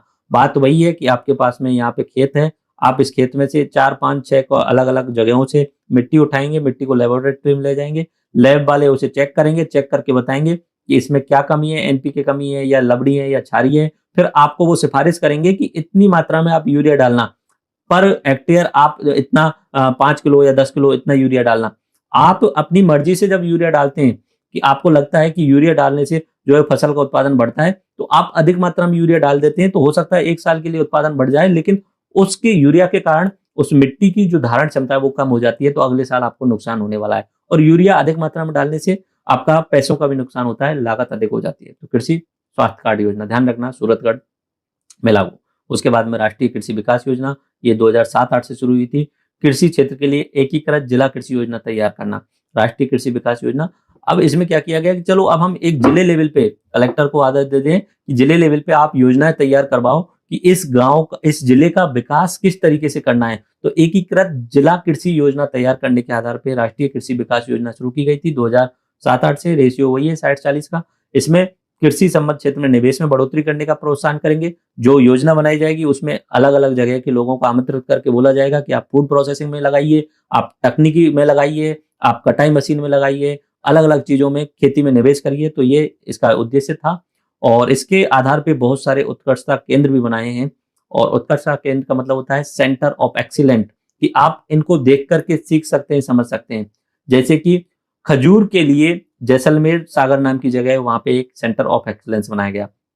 अनार के लिए बस्सी जयपुर में सेंटर ऑफ एक्सीलेंस बनाया गया। सीताफल के लिए चित्तौड़गढ़ में। अब ये वाला जो पॉइंट है ना सारे, ये प्री के लिए इंपॉर्टेंट है। फूल के लिए सेंटर ऑफ एक्सीलेंस बनाया गया सवाई माधोपुर में। अमरूद के लिए डोडावास टोंक में सेंटर ऑफ एक्सीलेंस बनाया गया। खट्टे फल के लिए कोटा के नाता में ये बनाया गया है उत्कृष्टता केंद्र। आम के लिए धौलपुर में बनाया गया है। संतरा के लिए झालावाड़ में बनाया गया है। अगर आप ये भी याद कर लेते हो तो आपको ये भी इनडायरेक्ट तरीके से पता चल जाएगा कि किस फसल का कहाँ पे अधिक मात्रा में उत्पादन हो रहा है। तो अगली बार आपसे कोई पूछे कि सीताफल का अधिकतम उत्पादन कहाँ होता है, तो चित्तौड़गढ़ में होता है, क्योंकि वो एक्सीलेंस वाला सेंटर वही बनाया जाएगा जहां उस फसल का उत्पादन हो रहा होगा अच्छी मात्रा में। तो सीताफल का उत्पादन चित्तौड़गढ़ में हो रहा है। अनार का उत्पादन जयपुर बस्सी में अधिक मात्रा में हो रहा है, जयपुर में अधिक हो रहा है, तो इसलिए यहाँ पे सेंटर ऑफ एक्सीलेंस बनाया गया है। उसके अलावा संतरा का उत्पादन झालावाड़ में सबसे ज्यादा हो रहा है। ओके, फूल का उत्पादन सवाई माधोपुर में हो रहा है, तो ये थोड़ा सा याद रख लेना। उसके अलावा जैविक खेती के लिए सेंटर ऑफ एक्सीलेंस झालावाड़ में बनाया गया है।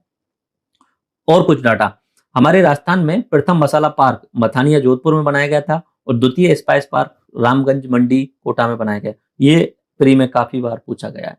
कोई भी एग्जाम हो उनमें मुंह उठा के पूछ लिया जाता है आरपीएससी या आरएसएसएमबी के द्वारा। बताइए पहला स्पाइस पार्क कहाँ बनाया गया था, तो मथानिया जोधपुर। दूसरा स्पाइस पार्क कहाँ बनाया जा रहा है, रामगंज मंडी कोटा में बनाया गया। तो ठीक है, याद रख लेना राष्ट्रीय कृषि विकास योजना।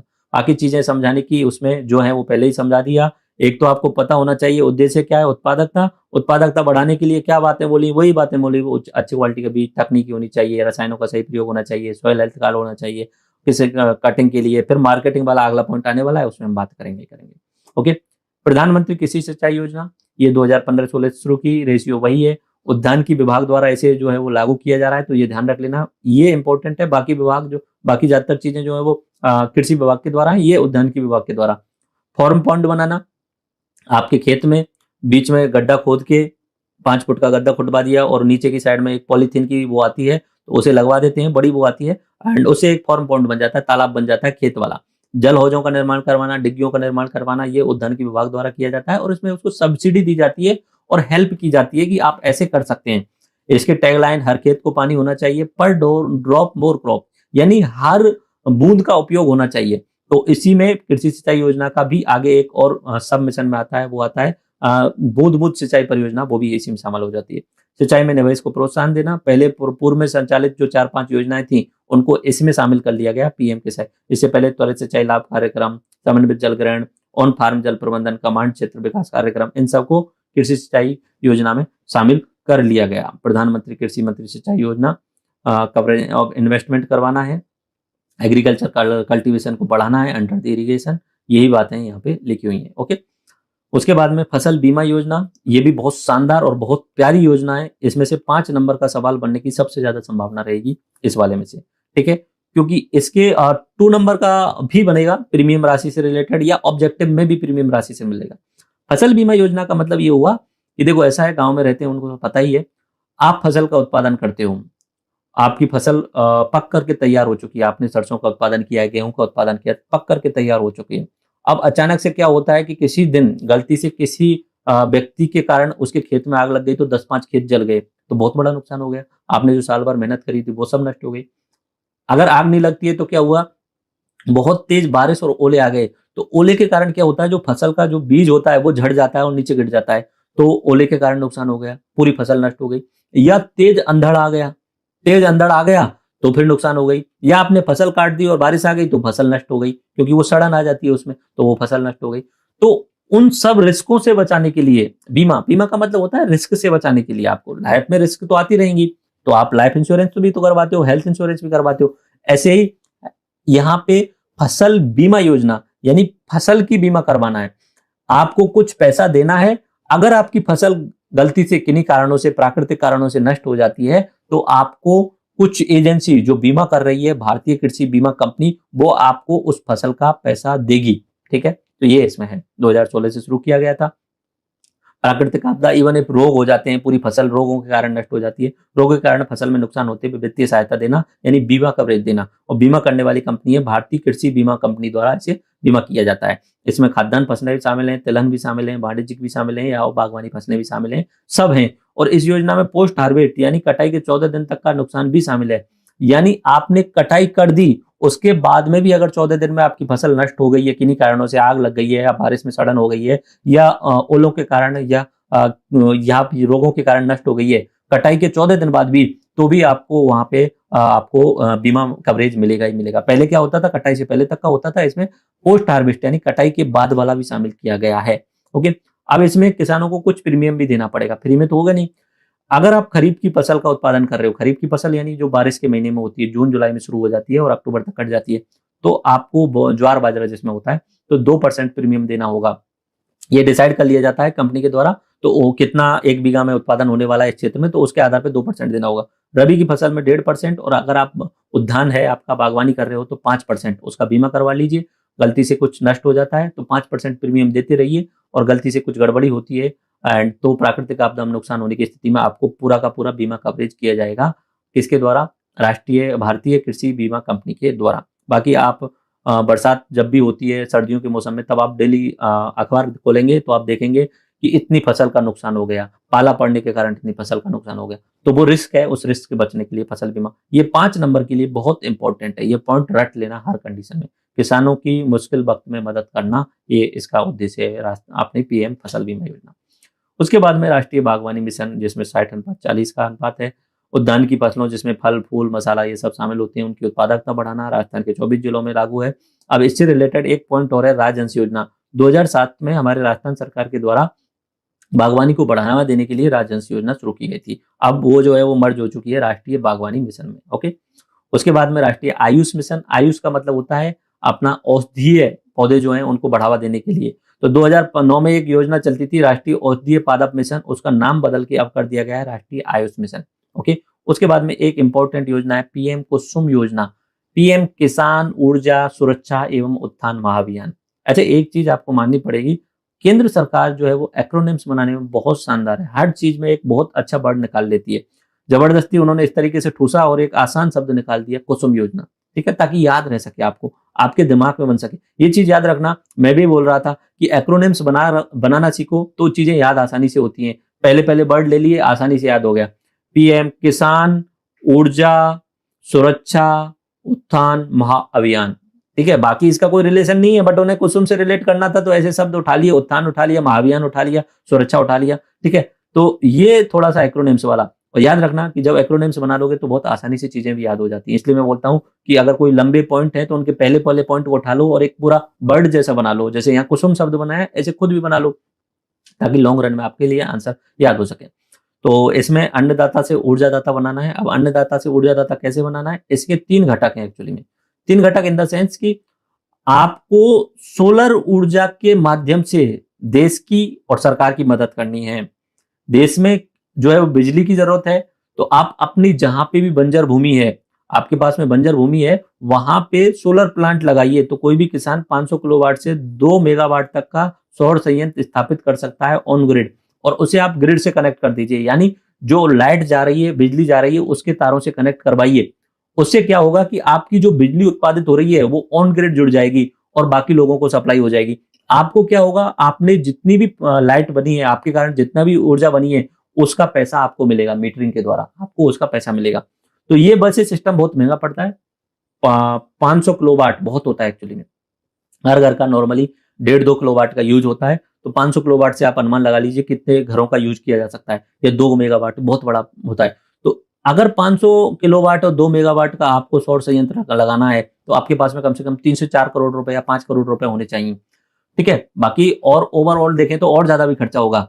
इसमें सरकार सब्सिडी दे रही है 60% की। मान लीजिए कि आप 1 मेगावाट का प्रोजेक्ट लगा रहे हैं, तो 1 मेगावाट का मैं अनुमान लगा के अगर मैं बोलूं तो 1 किलोवाट का आता है 30,000, तो 1,000 का गुणा करेंगे तो 30 करोड़ के आसपास हो रहा है मेरे हिसाब से इसमें। ओके, तो 30 करोड़ में से 60% सब्सिडी सरकार दे रही है, ठीक है, जिसमें 30% सेंटर देगी, 30% स्टेट देगी। उसके बाद में आपको 30% लोन लेने की भी सुविधा दी गई है, बैंक से आप 30% लोन ले सकते हो 4-5 करोड़ का। उसके बाद में 10% तो आपको फिर भी 2 करोड़ रुपए तो आपको कम से कम खुद को देने ही पड़ेंगे, ठीक है। ये होती है पीएम कुसुम योजना का घटक ए, कंपोनेंट ए, जो आप अपनी बंजर जमीन है उस पर लगा करके फिर पैसा कमा सकते हैं। फिर पैसा क्या, आप डेली कुछ बिजली उत्पादित करेंगे, मानिए आपने 1,000 यूनिट डेली का उत्पादन किया, ठीक है, आज आपने 1,000 यूनिट उत्पादन किया, सरकार आपको फिक्स कर देगी 4 रुपए पर यूनिट का या 4.5 रुपए पर यूनिट का, तो आज आपके 4,000 रुपए हो गए, यानी पर डे आपके 4,000 हो गए। अगर इस तरीके का है 500 या 1,000 वाट वाला है, तो मेरे हिसाब से 1 किलोवाट वाला भी जो है वो 3 यूनिट के आसपास पर डे दे देता है। तो भी आप अनुमान लगाएं तो 1,000 मेगावाट वाला 3,000 यूनिट दे देगा, और 4 के हिसाब से लगाएं यहाँ पे अनुमान करके, तो 12,000 रुपए पर डे भी कमाए जा सकते हैं। लेकिन शुरुआत में आपको उसमें 3-4-5 करोड़ रुपए का इन्वेस्ट करना ही होता है। और इसके लिए हमारे राजस्थान में भालोजी में एक किसान थे, उनके द्वारा कोटपुतली में ये पहला जो है वो स्थापित किया जा चुका है। ये घटक है कुसुम परियोजना का कंपोनेंट, यानी सोलर प्लांट बड़े लेवल का। उसके बाद में दूसरा गढ़सीसर में भी सोलर प्लांट स्थापित किया जा चुका है, ये बड़ा वाला प्लांट। ओके, ये इसका मेजर उद्देश्य है कि इस तरीके से बहुत सारे किसान या बहुत सारे इन्वेस्टमेंट करने वाले लोग जुड़ेंगे और इंडिविजुअली सोलर प्लांट बनाएंगे और सरकार को बिजली बेचेंगे, तो खुद की भी इनकम होगी और सरकार को भी सहायता मिलेगी। तो ये घटक है। घटक बी की बात करें तो उद्यानिकी विभाग द्वारा इसे क्रियान्वित किया जा रहा है, वही नॉर्मल है, इसमें घटक बी और सी में कुछ खास बात नहीं है। घटक बी में कहा है कि जो अगर कोई किसान नया अपना ट्यूबवेल बना रहा है, तो उस ट्यूबवेल के लिए जो मोटर डाली जाए वो सोलर पंप आधारित होनी चाहिए। तो उन्होंने बोला है 20 लाख 7.5 हॉर्स पावर वाली जो है वो हम सोलर मशीन पंप देंगे, उसमें 60% का अनुदान भी देंगे। ओके, और घटक सी में बोला है कि जो किसान पहले से ट्यूबवेल चला रहे हैं, जिनके ट्यूबवेल बिजली पे चल रहे हैं, उनको भी हम 60% अनुदान देंगे। अगर आप पुराने वाले सिस्टम को हटा के नया सौर पंप लगा लें तो हम आपको 60% अनुदान देंगे। तो ये कुसुम योजना है जिसके की पॉइंट है अन्नदाता से ऊर्जादाता, कि पहले तो आप अन्न का उत्पादन कर रहे थे, अब आप ऊर्जा का भी उत्पादन करने वाले हो, और इवन इफ आपकी इनकम भी होने वाली है। लेकिन इनकम तब होगी जब आपके पास में इन्वेस्टमेंट के लिए पैसा होगा 3-4 करोड़। बाकी घटक और बी और सी आप अगर किसान हैं तो आपके लिए यूजफुल है। अपने वहां पे जो आपने मोटर लगाई हुई है जो कि बिजली या डीजल पे चलती है, उसको छोड़ करके आप सोलर पंप लगवाइए, उसमें 60% का अनुदान दे रही है सरकार। ठीक है, पुराना है तो उसको हटा करके भी आपको 60% का अनुदान दे रही है। तो ये है अपनी पीएम कुसुम योजना। देन एक और योजना है fertigation, foliar, fertilization and automation योजना। ये 2019-20 में शुरू की थी।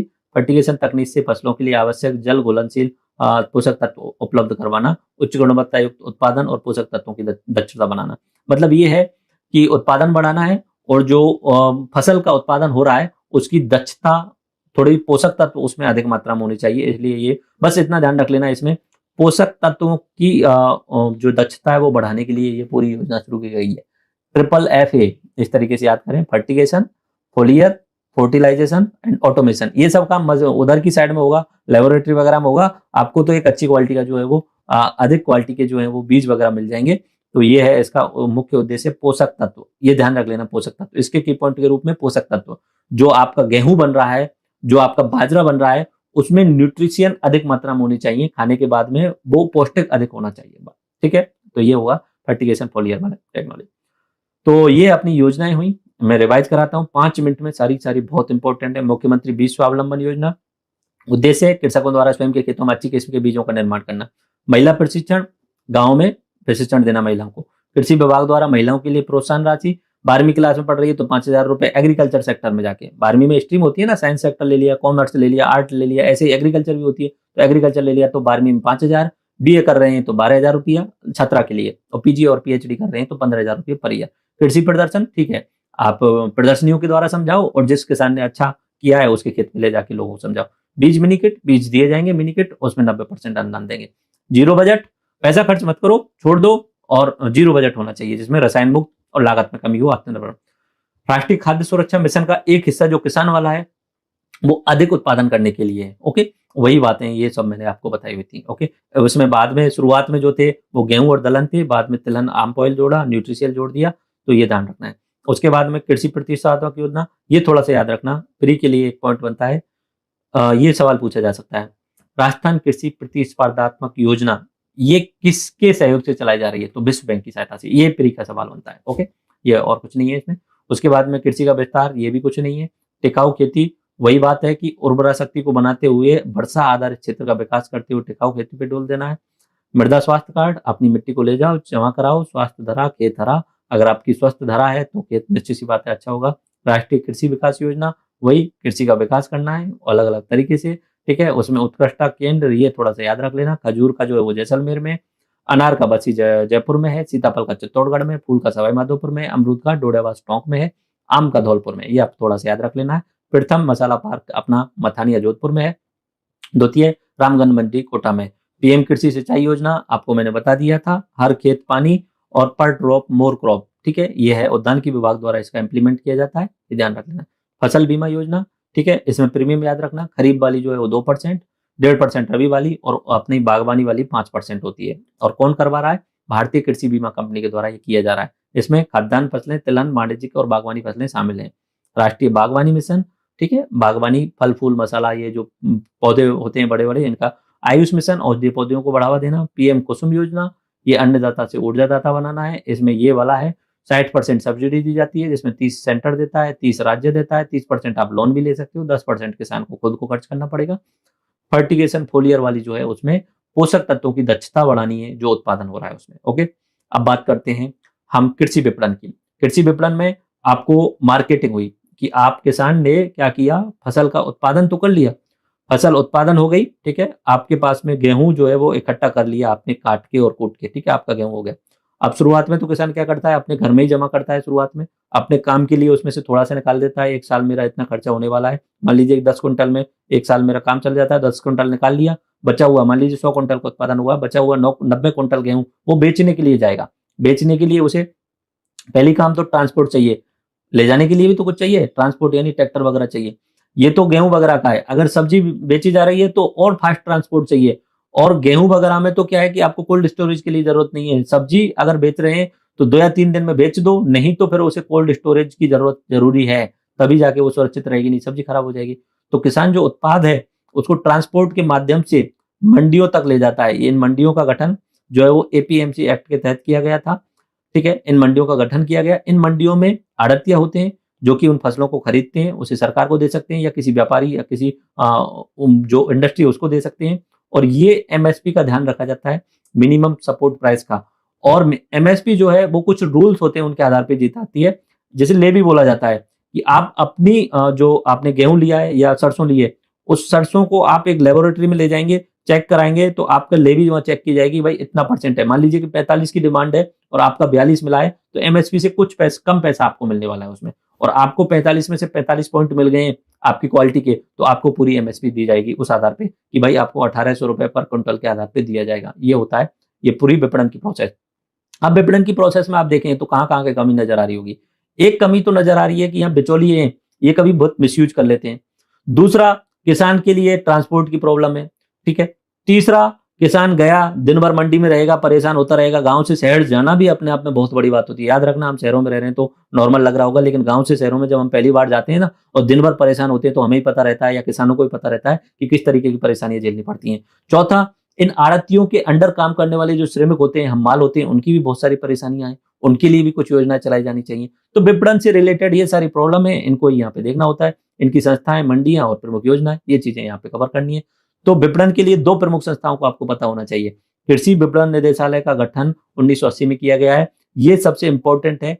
एग्रीकल्चर मार्केटिंग डायरेक्टरेट, ठीक है, तो ये जो है वो 1980 में गठित किया गया। कृषकों को उनकी उपज का उचित मूल्य दिलाना व गुड मार्केटिंग फैसिलिटी प्रोवाइड कराना, अच्छी विपणन की सुविधाएं प्रदान करना, ये किसका उद्देश्य है? कृषि विपणन मंत्रालय का, कृषि विपणन निदेशालय का। यह राज्यों में मंडी नियामक एवं प्रबंधक का कार्य भी करती है, उनको लागू करवाती है। मंडी नियामक एवं प्रबंधक का मतलब हुआ जो मंडियां हैं उनके कुछ रूल्स और रेगुलेशन है, क्या उन रूल्स एंड रेगुलेशन को वहां मंडी के लोग फॉलो कर रहे हैं या नहीं कर रहे हैं, ये देखभाल भी कौन करती है? अपनी कृषि विपणन निदेशालय करता है, जिसका गठन 1980 में हुआ था।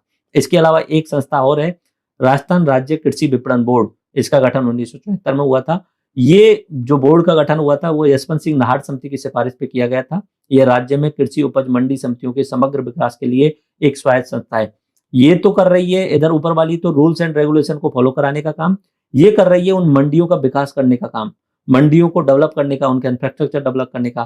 ठीक है, तो ये अपनी राजस्थान राज्य कृषि विपणन बोर्ड और एक है अपनी कृषि विपणन निदेशालय। दो तो संस्थाएं हो गई। ओके, अब उसके बाद में आपको कुछ चीजें पता होना चाहिए। एपीएमसी एक्ट क्या है, उसके बाद में ई नाम क्या है, ठीक है, उसके बाद में कुछ योजनाएं चल रही हैं उनके बारे में पता होना चाहिए। तो शुरू करते हैं। एपीएमसी एक्ट पूरा फुल फॉर्म बोलूं मैं, agriculture produce and live stock market committee. किसान की उपज पशुधन बाजार मंडियां जो हैं वो इसी के आधार पे जो है वो डेवलप की गई हैं। किसान की उपज के लिए और पशुधन के मंडियों के लिए जो भी मंडियां बनी है वो इस एक्ट के तहत बनी है। किसान मंडी और पशु मंडी ये दोनों ही एपीएमसी एक्ट के तहत बनी है और ये राज्य बनाते हैं। सारे एपीएमसी एक्ट के तहत मंडियों का निर्माण राज्य करते हैं, अलग अलग राज्य अपने अपने हिसाब से बनाते हैं। इन मंडियों में फसल का उचित मूल्य यानी एमएसपी के आधार पर जो है वो फसल को उचित मूल्य पर खरीदा जाता है। इन मंडियों का गठन राज्य सरकार द्वारा किया जाता है। 2020 में इसमें वर्तमान में कोशिश की गई थी इसे चेंज करने के लिए, किसान बिल जिसे बोला जाता है, बट वो रद्द हो गया था। उसमें क्या किया गया था, एपीएमसी के अंतर्गत जो 2% का टैक्स लिया जा रहा था उसके अलावा उन्होंने बोल दिया कि एपीएमसी में तो लिया ही जाएगा लेकिन किसान बाहर भी बेच सकते हैं अपनी फसल को, लेकिन उसमें 2% टैक्स लिया जाएगा। तो उस पर कभी हम बाद में बात कर लेंगे, ठीक है, जो कि किसान बिल रद्द हो चुके हैं तो पूछे जाने की संभावना नहीं है। वर्तमान में ऑल ओवर इंडिया में 1000 मंडियों को इनाम से जोड़ दिया गया। अभी इनाम क्या है थोड़ी देर में हम समझते हैं। अगला पॉइंट है इनाम। इलेक्ट्रॉनिक नेशनल एग्रीकल्चर मार्केट 2016 में शुरुआत हुई थी। अब होता क्या था कि मान लीजिए कि ये भरतपुर की मंडी, ये जयपुर की मंडी और ये भीलवाड़ा की मंडी। कोई अपना भरतपुर का किसान है, ठीक है, भरतपुर का कोई किसान है, वो अपना गेहूं बेचने जा रहा है और गेहूं की यहाँ पे कीमत है 1800 रुपए पर क्विंटल, ठीक है। जयपुर में चल रही है 1850 रुपए पर क्विंटल और इधर भीलवाड़ा में चल रही है 2000 रुपए पर क्विंटल, ठीक है। ऐसे ही अलग अलग राज्यों में अलग अलग होती थी, हर मंडी में अलग कीमत होती है, ठीक है। अलग अलग राज्यों में हर मंडी में अलग अलग कीमत थी। तो सरकार ने कहा कि यार किसान को ऐसी सुविधा क्यों दें कि वो सबसे कम वाले भी बेचे, किसान को ओपन कर देते ना। किसान के लिए बोला कि ऐसा करते हैं, हम इन सभी मंडियों के जो भाव हैं उनको एक पोर्टल पे दे देते हैं, एक वेबसाइट पे दे देते हैं कि भाई आज के टाइम पे नागपुर में गेहूं का भाव चल रहा है 2200 रुपए पर क्विंटल का। तो ये जो भरतपुर वाला किसान है वो सोचेगा यार यहाँ पे 1800 और उधर 2200 और मेरी 100 क्विंटल है, 100 क्विंटल है या 1000 क्विंटल है, 400 के हिसाब से अंतर करेगा तो 4 लाख का अंतर आ रहा है उसका, 400 क्विंटल मान लीजिए उसकी। तो अगर वो अंतर आ रहा है इतना सारा 4 लाख का, तो फिर वो सोचेगा मैं कि यार कैसे भी करके ट्रांसपोर्ट करके उसे नागपुर भिजवा दूं। तो ई नाम पोर्टल में द्वारा सभी मंडियों को एक साथ में जोड़ दिया गया। उससे अलग अलग जगह की कीमतों का पता चल जाएगा किसान को और घर बैठे वो किसान जो है वो अपनी फसल को दूसरी जगह पे बेचने के लिए जा सकता है, ठीक है। बाकी सरकार ने फिर बाद में ये सोचा कि भाई चलो यहाँ भरतपुर वाले को नागपुर वाला पसंद आ गया तो यार ये लेके कैसे जाएगा, तो इसलिए ट्रांसपोर्ट फैसिलिटी भी प्रोवाइड करवा दी। ई नाम है इलेक्ट्रॉनिक नेशनल एग्रीकल्चर मार्केट, 2016 से शुरुआत है। क्या है, राष्ट्रीय बाजार में वस्तुओं की एक कीमत तय करने के लिए, कृषि वस्तुओं को खरीदी में बिक्री में पारदर्शिता लाने के लिए, घर बैठे भारत की मंडियों की फसल कीमत जानकारी के लिए 24 प्रकार की फसलें इसमें शामिल हैं। वर्तमान में 18 राज्यों की 1000 मंडियां इसमें जुड़ चुकी हैं और राजस्थान की 144 मंडियां इसमें शामिल है। अगली योजना राजस्थान राजीव गांधी कृषक साथी योजना, ये 2009 से शुरू हुई थी। ये क्या होता है, कृषि विपणन के दौरान जो मजदूर कार्य कर रहे हैं उनको दुर्घटना की स्थिति में वित्तीय सहायता देना। यानी कृषि का विपणन जहां मंडियों में होता है, उन मंडियों में कुछ लोग काम कर रहे हैं तो उनको अगर कोई दुर्घटना हो जाती है, वो उनको घायल हो जाते हैं या उनको चोट लग जाती है, तो उनको वित्तीय सहायता देने के लिए राजीव गांधी कृषक साथी योजना शुरू की गई थी। अगर दुर्घटना में मृत्यु भी हो जाती है तो 2 लाख रुपए की वित्तीय सहायता दी जाएगी। अगर कोई दुर्घटना हो जाती है तो 50,000 रुपए तक की आपको सहायता दी जाएगी। पुराने समय पे एक योजना चलती थी किसान जीवन कल्याण योजना, उसका नाम बदल के 2009 में कर दिया गया था राजीव गांधी कृषक साथी योजना। अगली योजना है किसान कलेवा योजना, ये 2014 से शुरू हुई है। ये वही योजना है जो मैं भी बता रहा था कि किसान गांव से निकल के गया है, खाना खा के गया नहीं है, दूसरे के ट्रैक्टर में अपनी फसल लेके गया है, दिन भर उसे इंतजार करना पड़ेगा अपनी बारी का, तो दिन भर वो परेशान रहेगा, उसके पास पैसे अधिक है नहीं। तो सरकार ने बोला कि जो मंडियों में लोग आ रहे हैं उनके लिए किसान कलेवा योजना शुरू करते हैं। मंडियों में किसानों को रियायती दर पे भोजन उपलब्ध कराया जाएगा और ये कूपन व्यवस्था के माध्यम से होगा। कूपन व्यवस्था इसलिए जरूरी है क्योंकि पता तो होना चाहिए कि ये किसानी है। अगर सबको ही देने लग जाएंगे तो बाहर के लोग भी आके खाने लग जाएंगे। तो कूपन व्यवस्था यानी कि आपने टोकन कटवाया होगा कि मैं अपनी फसल लेकर के आया हूं, तो वो आड़त के कूपन वगैरह देते हैं, तो 5 रुपए में एक बढ़िया सा शानदार सा भोजन मिल जाता है। वैसे उस भोजन की कीमत होती है 30 रुपए, उसमें से 25 रुपए जो है वो वहां की मंडियां वहन करती हैं, लेकिन 5 रुपए देने होते हैं किसान को, अच्छी क्वालिटी का भोजन मिल जाता है। पुराने समय पे एक योजना थी आपनी रसोई योजना, उसका नाम बदल के 2014 में किया गया था किसान कलेवा योजना। आगे बात समझे। अगली एक इंपॉर्टेंट योजना महात्मा गांधी ज्योतिबा फुले मंडी श्रमिक कल्याण योजना 2015 में शुरू की गई थी। ये भी उनके लिए है जो अपनी मंडियों में काम करने वाले हम्माल या पल्लेदार होते हैं, जो अपनी पीठ पर बोरियों को लाद करके एक जगह से दूसरी जगह रखते हैं, तो उनको आर्थिक संबल देने के लिए जो ये योजना शुरू की गई थी। तो अगर कोई श्रमिक कोई भी श्रमिक नया पिता बना है तो फिर उसको 15 दिन की छुट्टी दी जाएगी। ये बहुत अच्छी बात थी इसमें कि आप पिता बने हो तो आप पितृत्व अवकाश लीजिए 15 दिन की, और मजदूरी आप 15 दिन की आपको मजदूरी दी जाएगी, आपके पैसे नहीं काटे जाएंगे, ठीक है, बट आपको प्रूव करके रखना पड़ेगा कि आपके नया बच्चा पैदा हुआ है। उसके अलावा कोई श्रमिक महिला है, वो या तो अपनी खुद की शादी करना चाह रही है या अपनी बेटियों की शादी करनी चाह रही है, तो उसको 50,000 रुपए पर शादी मिलने वाले हैं। 2 बेटियों, मैक्सिमम 2, ऐसे नहीं 5-10 बेटियों की शादी नहीं करवाएंगे, मैक्सिमम 2 बेटियों की शादी तक 50,000 रुपए सहायता दी जाएगी शादी में। तो ये भी बहुत अच्छी बात है। प्रसूति महिला है, किसी को बच्चा हुआ है तो उसको 2 प्रसूतियां, मैक्सिमम 2 प्रसूति तक 45 दिन का अवकाश दिया जाएगा, मातृत्व अवकाश, और भुगतान सहित दिया जाएगा, पैसे भी दिए जाएंगे। कितनी अच्छी बात है, ठीक है। क्या नाम है इसका, महात्मा ज्योतिबा फुले मंडी श्रमिक योजना, ठीक है। तो अगर किसी महिला को बच्चा हो रहा है जो कि उस मंडी में काम करती है, तो वो 45 दिन का मातृत्व अवकाश ले सकती है, पैसे भी मिलेंगे उसको। अगर कोई श्रमिक घायल हो जाता है तो उसको बीमारी सहायता में 20,000 रुपए तक दिए जाते हैं। अगर किसी श्रमिक का, हम्माल का, पल्लेदार का कोई बच्चा 60% से अंक लाता है, अधिक अंक लाता है, तो मेधावी छात्रवृत्ति योजना के तहत उसे पैसे या धनराशि दी जाती है। उसके बाद में कृषक कल्याण कोष, किसानों के कल्याण के लिए कुछ फंड बना हुआ है जिसे हम फार्मर वेलफेयर फंड बोलते हैं। इसकी शुरुआत 2019 में की गई थी 1,000 करोड़ के साथ में। वर्तमान में एक नई साथी योजना आई, कृषक साथी योजना, उसके तहत इसमें राशि बढ़ा करके 5,000 करोड़ रुपए कर दी गई है। ओके, बात तो वही है। कृषक कल्याण योजना, ये कोष क्या है, एक कोष बना दिया आपने मान लीजिए कि सीएम अशोक गहलोत जी, उन्होंने कहा किसानों का फायदा करने के लिए एक कोष बना देते हैं, फंड, ठीक है, और इस फंड में मैं 1,000 करोड़ रुपए डाल देता हूं। अब मंत्रालय या जो भी अनुमति लेना चाहें इन 1,000 करोड़ में से कभी भी उठा सकते हैं किसी भी ट्राइब के डेवलपमेंट करने के लिए। तो ये फंड है जिसमें से अलग अलग योजनाओं में कुछ भी पैसा उठाया जा सकता है। और इस बार 2022-23 में जो बजट आए उसमें उन्होंने इसका नाम थोड़ा सा चेंज करके कृषक साथी योजना बोल दिया। कोष तो वही रहा, लेकिन योजना के नाम पे उन्होंने बोल दिया कि अब 1,000 करोड़ नहीं, अब इसमें 5,000 करोड़ है। अब इसमें से अन्य योजनाओं के लिए, कृषि से रिलेटेड जितनी भी योजना है उनके लिए फंड उठाया जा सकता है। ओके, बात तो वही है, उद्देश्य क्या होगा, वही डेवलपमेंट करना होगा, उद्देश्य में कोई चेंज नहीं होने वाला होगा। कृषक कल्याण कोष 2019 में शुरू, 1,000 करोड़ के साथ में उद्देश्य क्या है, किसानों को व्यापार एवं खेती में सहायता प्रदान करना, कृषि उपज का सही मूल्य दिलाना, ठीक है। उसके बाद में कृषक साथी योजना, ये फरवरी 2021 में घोषणा की गई थी, ठीक है। पहले जो अपना फार्मर वेलफेयर फंड है ना, 1,000 करोड़ था, 2021 में उसे बढ़ा के 2,000 करोड़ कर दिया गया, और 2022-23 यानी इसी साल जो है वो बढ़ा करके 5,000 करोड़ कर दिया। और उन्होंने कहा, अशोक गहलोत जी ने, कि अब कृषि से संबंधित जितनी भी योजनाएं हैं उन्हें हमें जो है वो मिशन मोड पे चलाना है, उन्हें फास्ट क्रियान्वित करवाना है। उसके बाद में एक अपना योजना आती है प्रधानमंत्री सूक्ष्म खाद्य प्रसंस्करण उद्योग उन्नयन, स्मॉल फूड प्रोसेसिंग यूनिट्स का डेवलप करना। तो ये जो है वो उद्योग मंत्रालय, गवर्नमेंट ऑफ इंडिया के द्वारा असंगठित क्षेत्र के जो स्मॉल फूड प्रोसेसिंग यूनिट्स हैं, असंगठित खाद्य प्रसंस्करण क्षेत्र की जो यूनिट है, इकाई है, उनको डेवलपमेंट करना है। इसमें राजस्थान की नोडल एजेंसी है राजस्थान राज्य कृषि विपणन बोर्ड, और इसमें वित्त पोषण जो है वो इस हिसाब से होगा। और आगामी 5 वर्षों में इस तरीके की फूड प्रोसेसिंग यूनिट बनानी है, ठीक है। आप बोल रहे होंगे सर ये एफपीएसयू क्या बोल दिया आपने, क्या है ये फूड प्रोसेसिंग, क्या है खाद्य प्रसंस्करण, क्या है खाद्य प्रसंस्करण, क्या है, ठीक है। खाद्य एंड प्रोसेसिंग, फूड और उसको प्रोसेसिंग करना, ठीक है।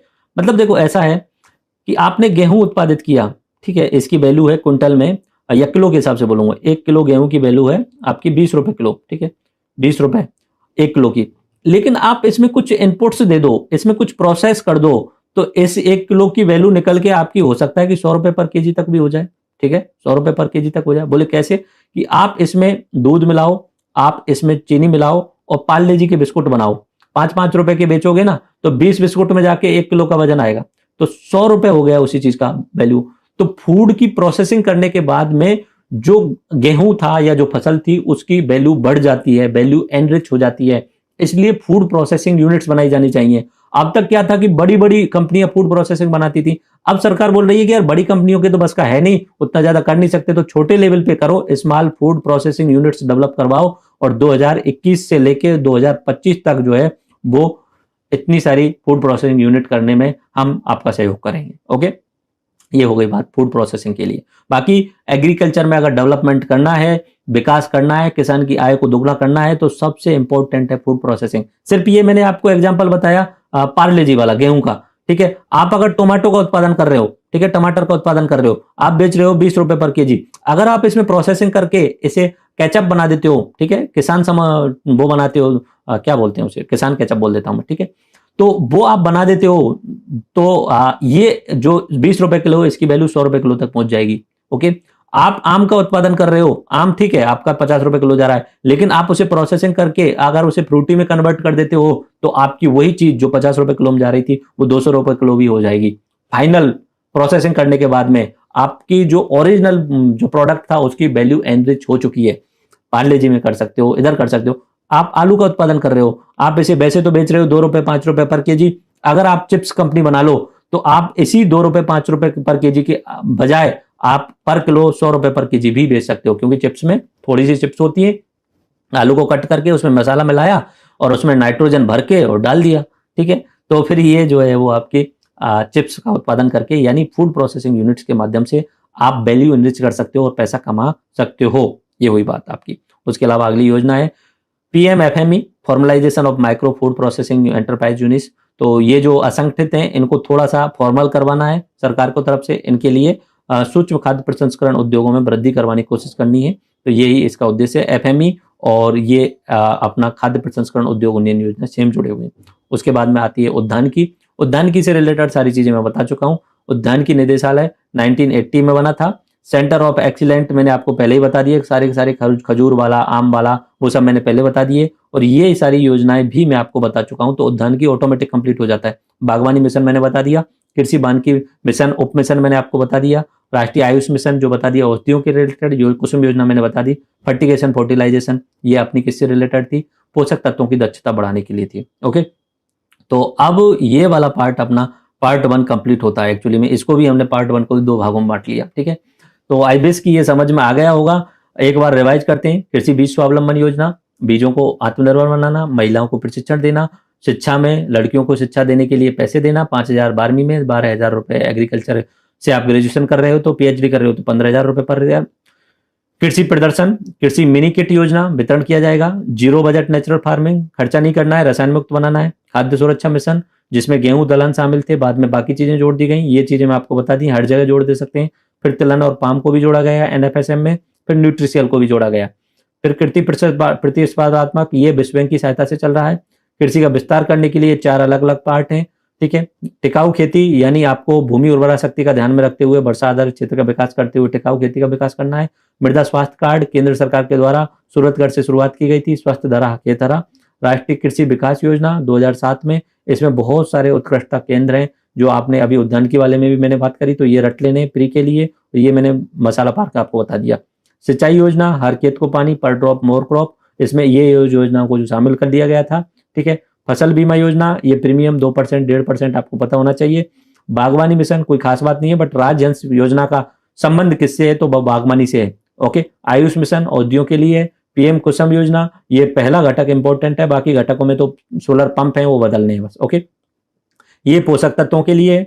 ओके, उसके बाद में हमने बात करी कृषि विपणन में 2 विपणन निदेशालय 1980, राज्य कृषि विपणन बोर्ड 1974, ये 2 हैं। APMC मंडियां बनाने का काम करती है, APMC एक्ट। ओके, उसके बाद में ई नाम जो है वो सभी मंडियों को जोड़ने के लिए इलेक्ट्रॉनिक पोर्टल के द्वारा, ये तो मंडियां बन गई, ई नाम के द्वारा सभी मंडियों को इलेक्ट्रॉनिक जोड़ दिया गया, पारदर्शिता आ गई। वर्तमान में 1000 मंडियां जुड़ी हुई हैं 18 राज्यों की। ओके, राजस्थान से 144 मंडियां भी जुड़ी हुई हैं। राजीव गांधी कृषक साथी योजना मैंने बताया, कृषि विपणन में अगर कुछ दुर्घटना घट रही है तो हो रहा है। किसान कल्याण योजना, 5 रुपए में बढ़िया खाना मिल जाएगा किसान को, पहला पुराना नाम था अपनी रसोई योजना। महात्मा ज्योतिबा फुले मंडी श्रमिक योजना काफी इंपॉर्टेंट है, याद रखना। ये जो हमाल पल्लेदार श्रमिक होते हैं इनको आर्थिक संबल देने के लिए इसमें पितृत्व अवकाश 15 दिन का है, मजदूरी सहित है।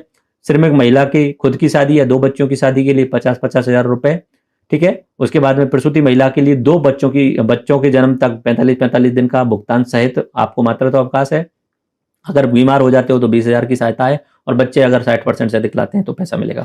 कृषक कल्याण कोष शुरुआत में 1000 करोड़ का था, बाद में इस योजना के तहत उसमें 1000 करोड़ और जोड़ दिए, और इस बार के बजट में उसे 3000 करोड़ जोड़ करके टोटल 5000 करोड़ कर दिया, और सभी जो मिशन है उन्हें फास्ट मोड पे कर दिया गया है कृषि से रिलेटेड।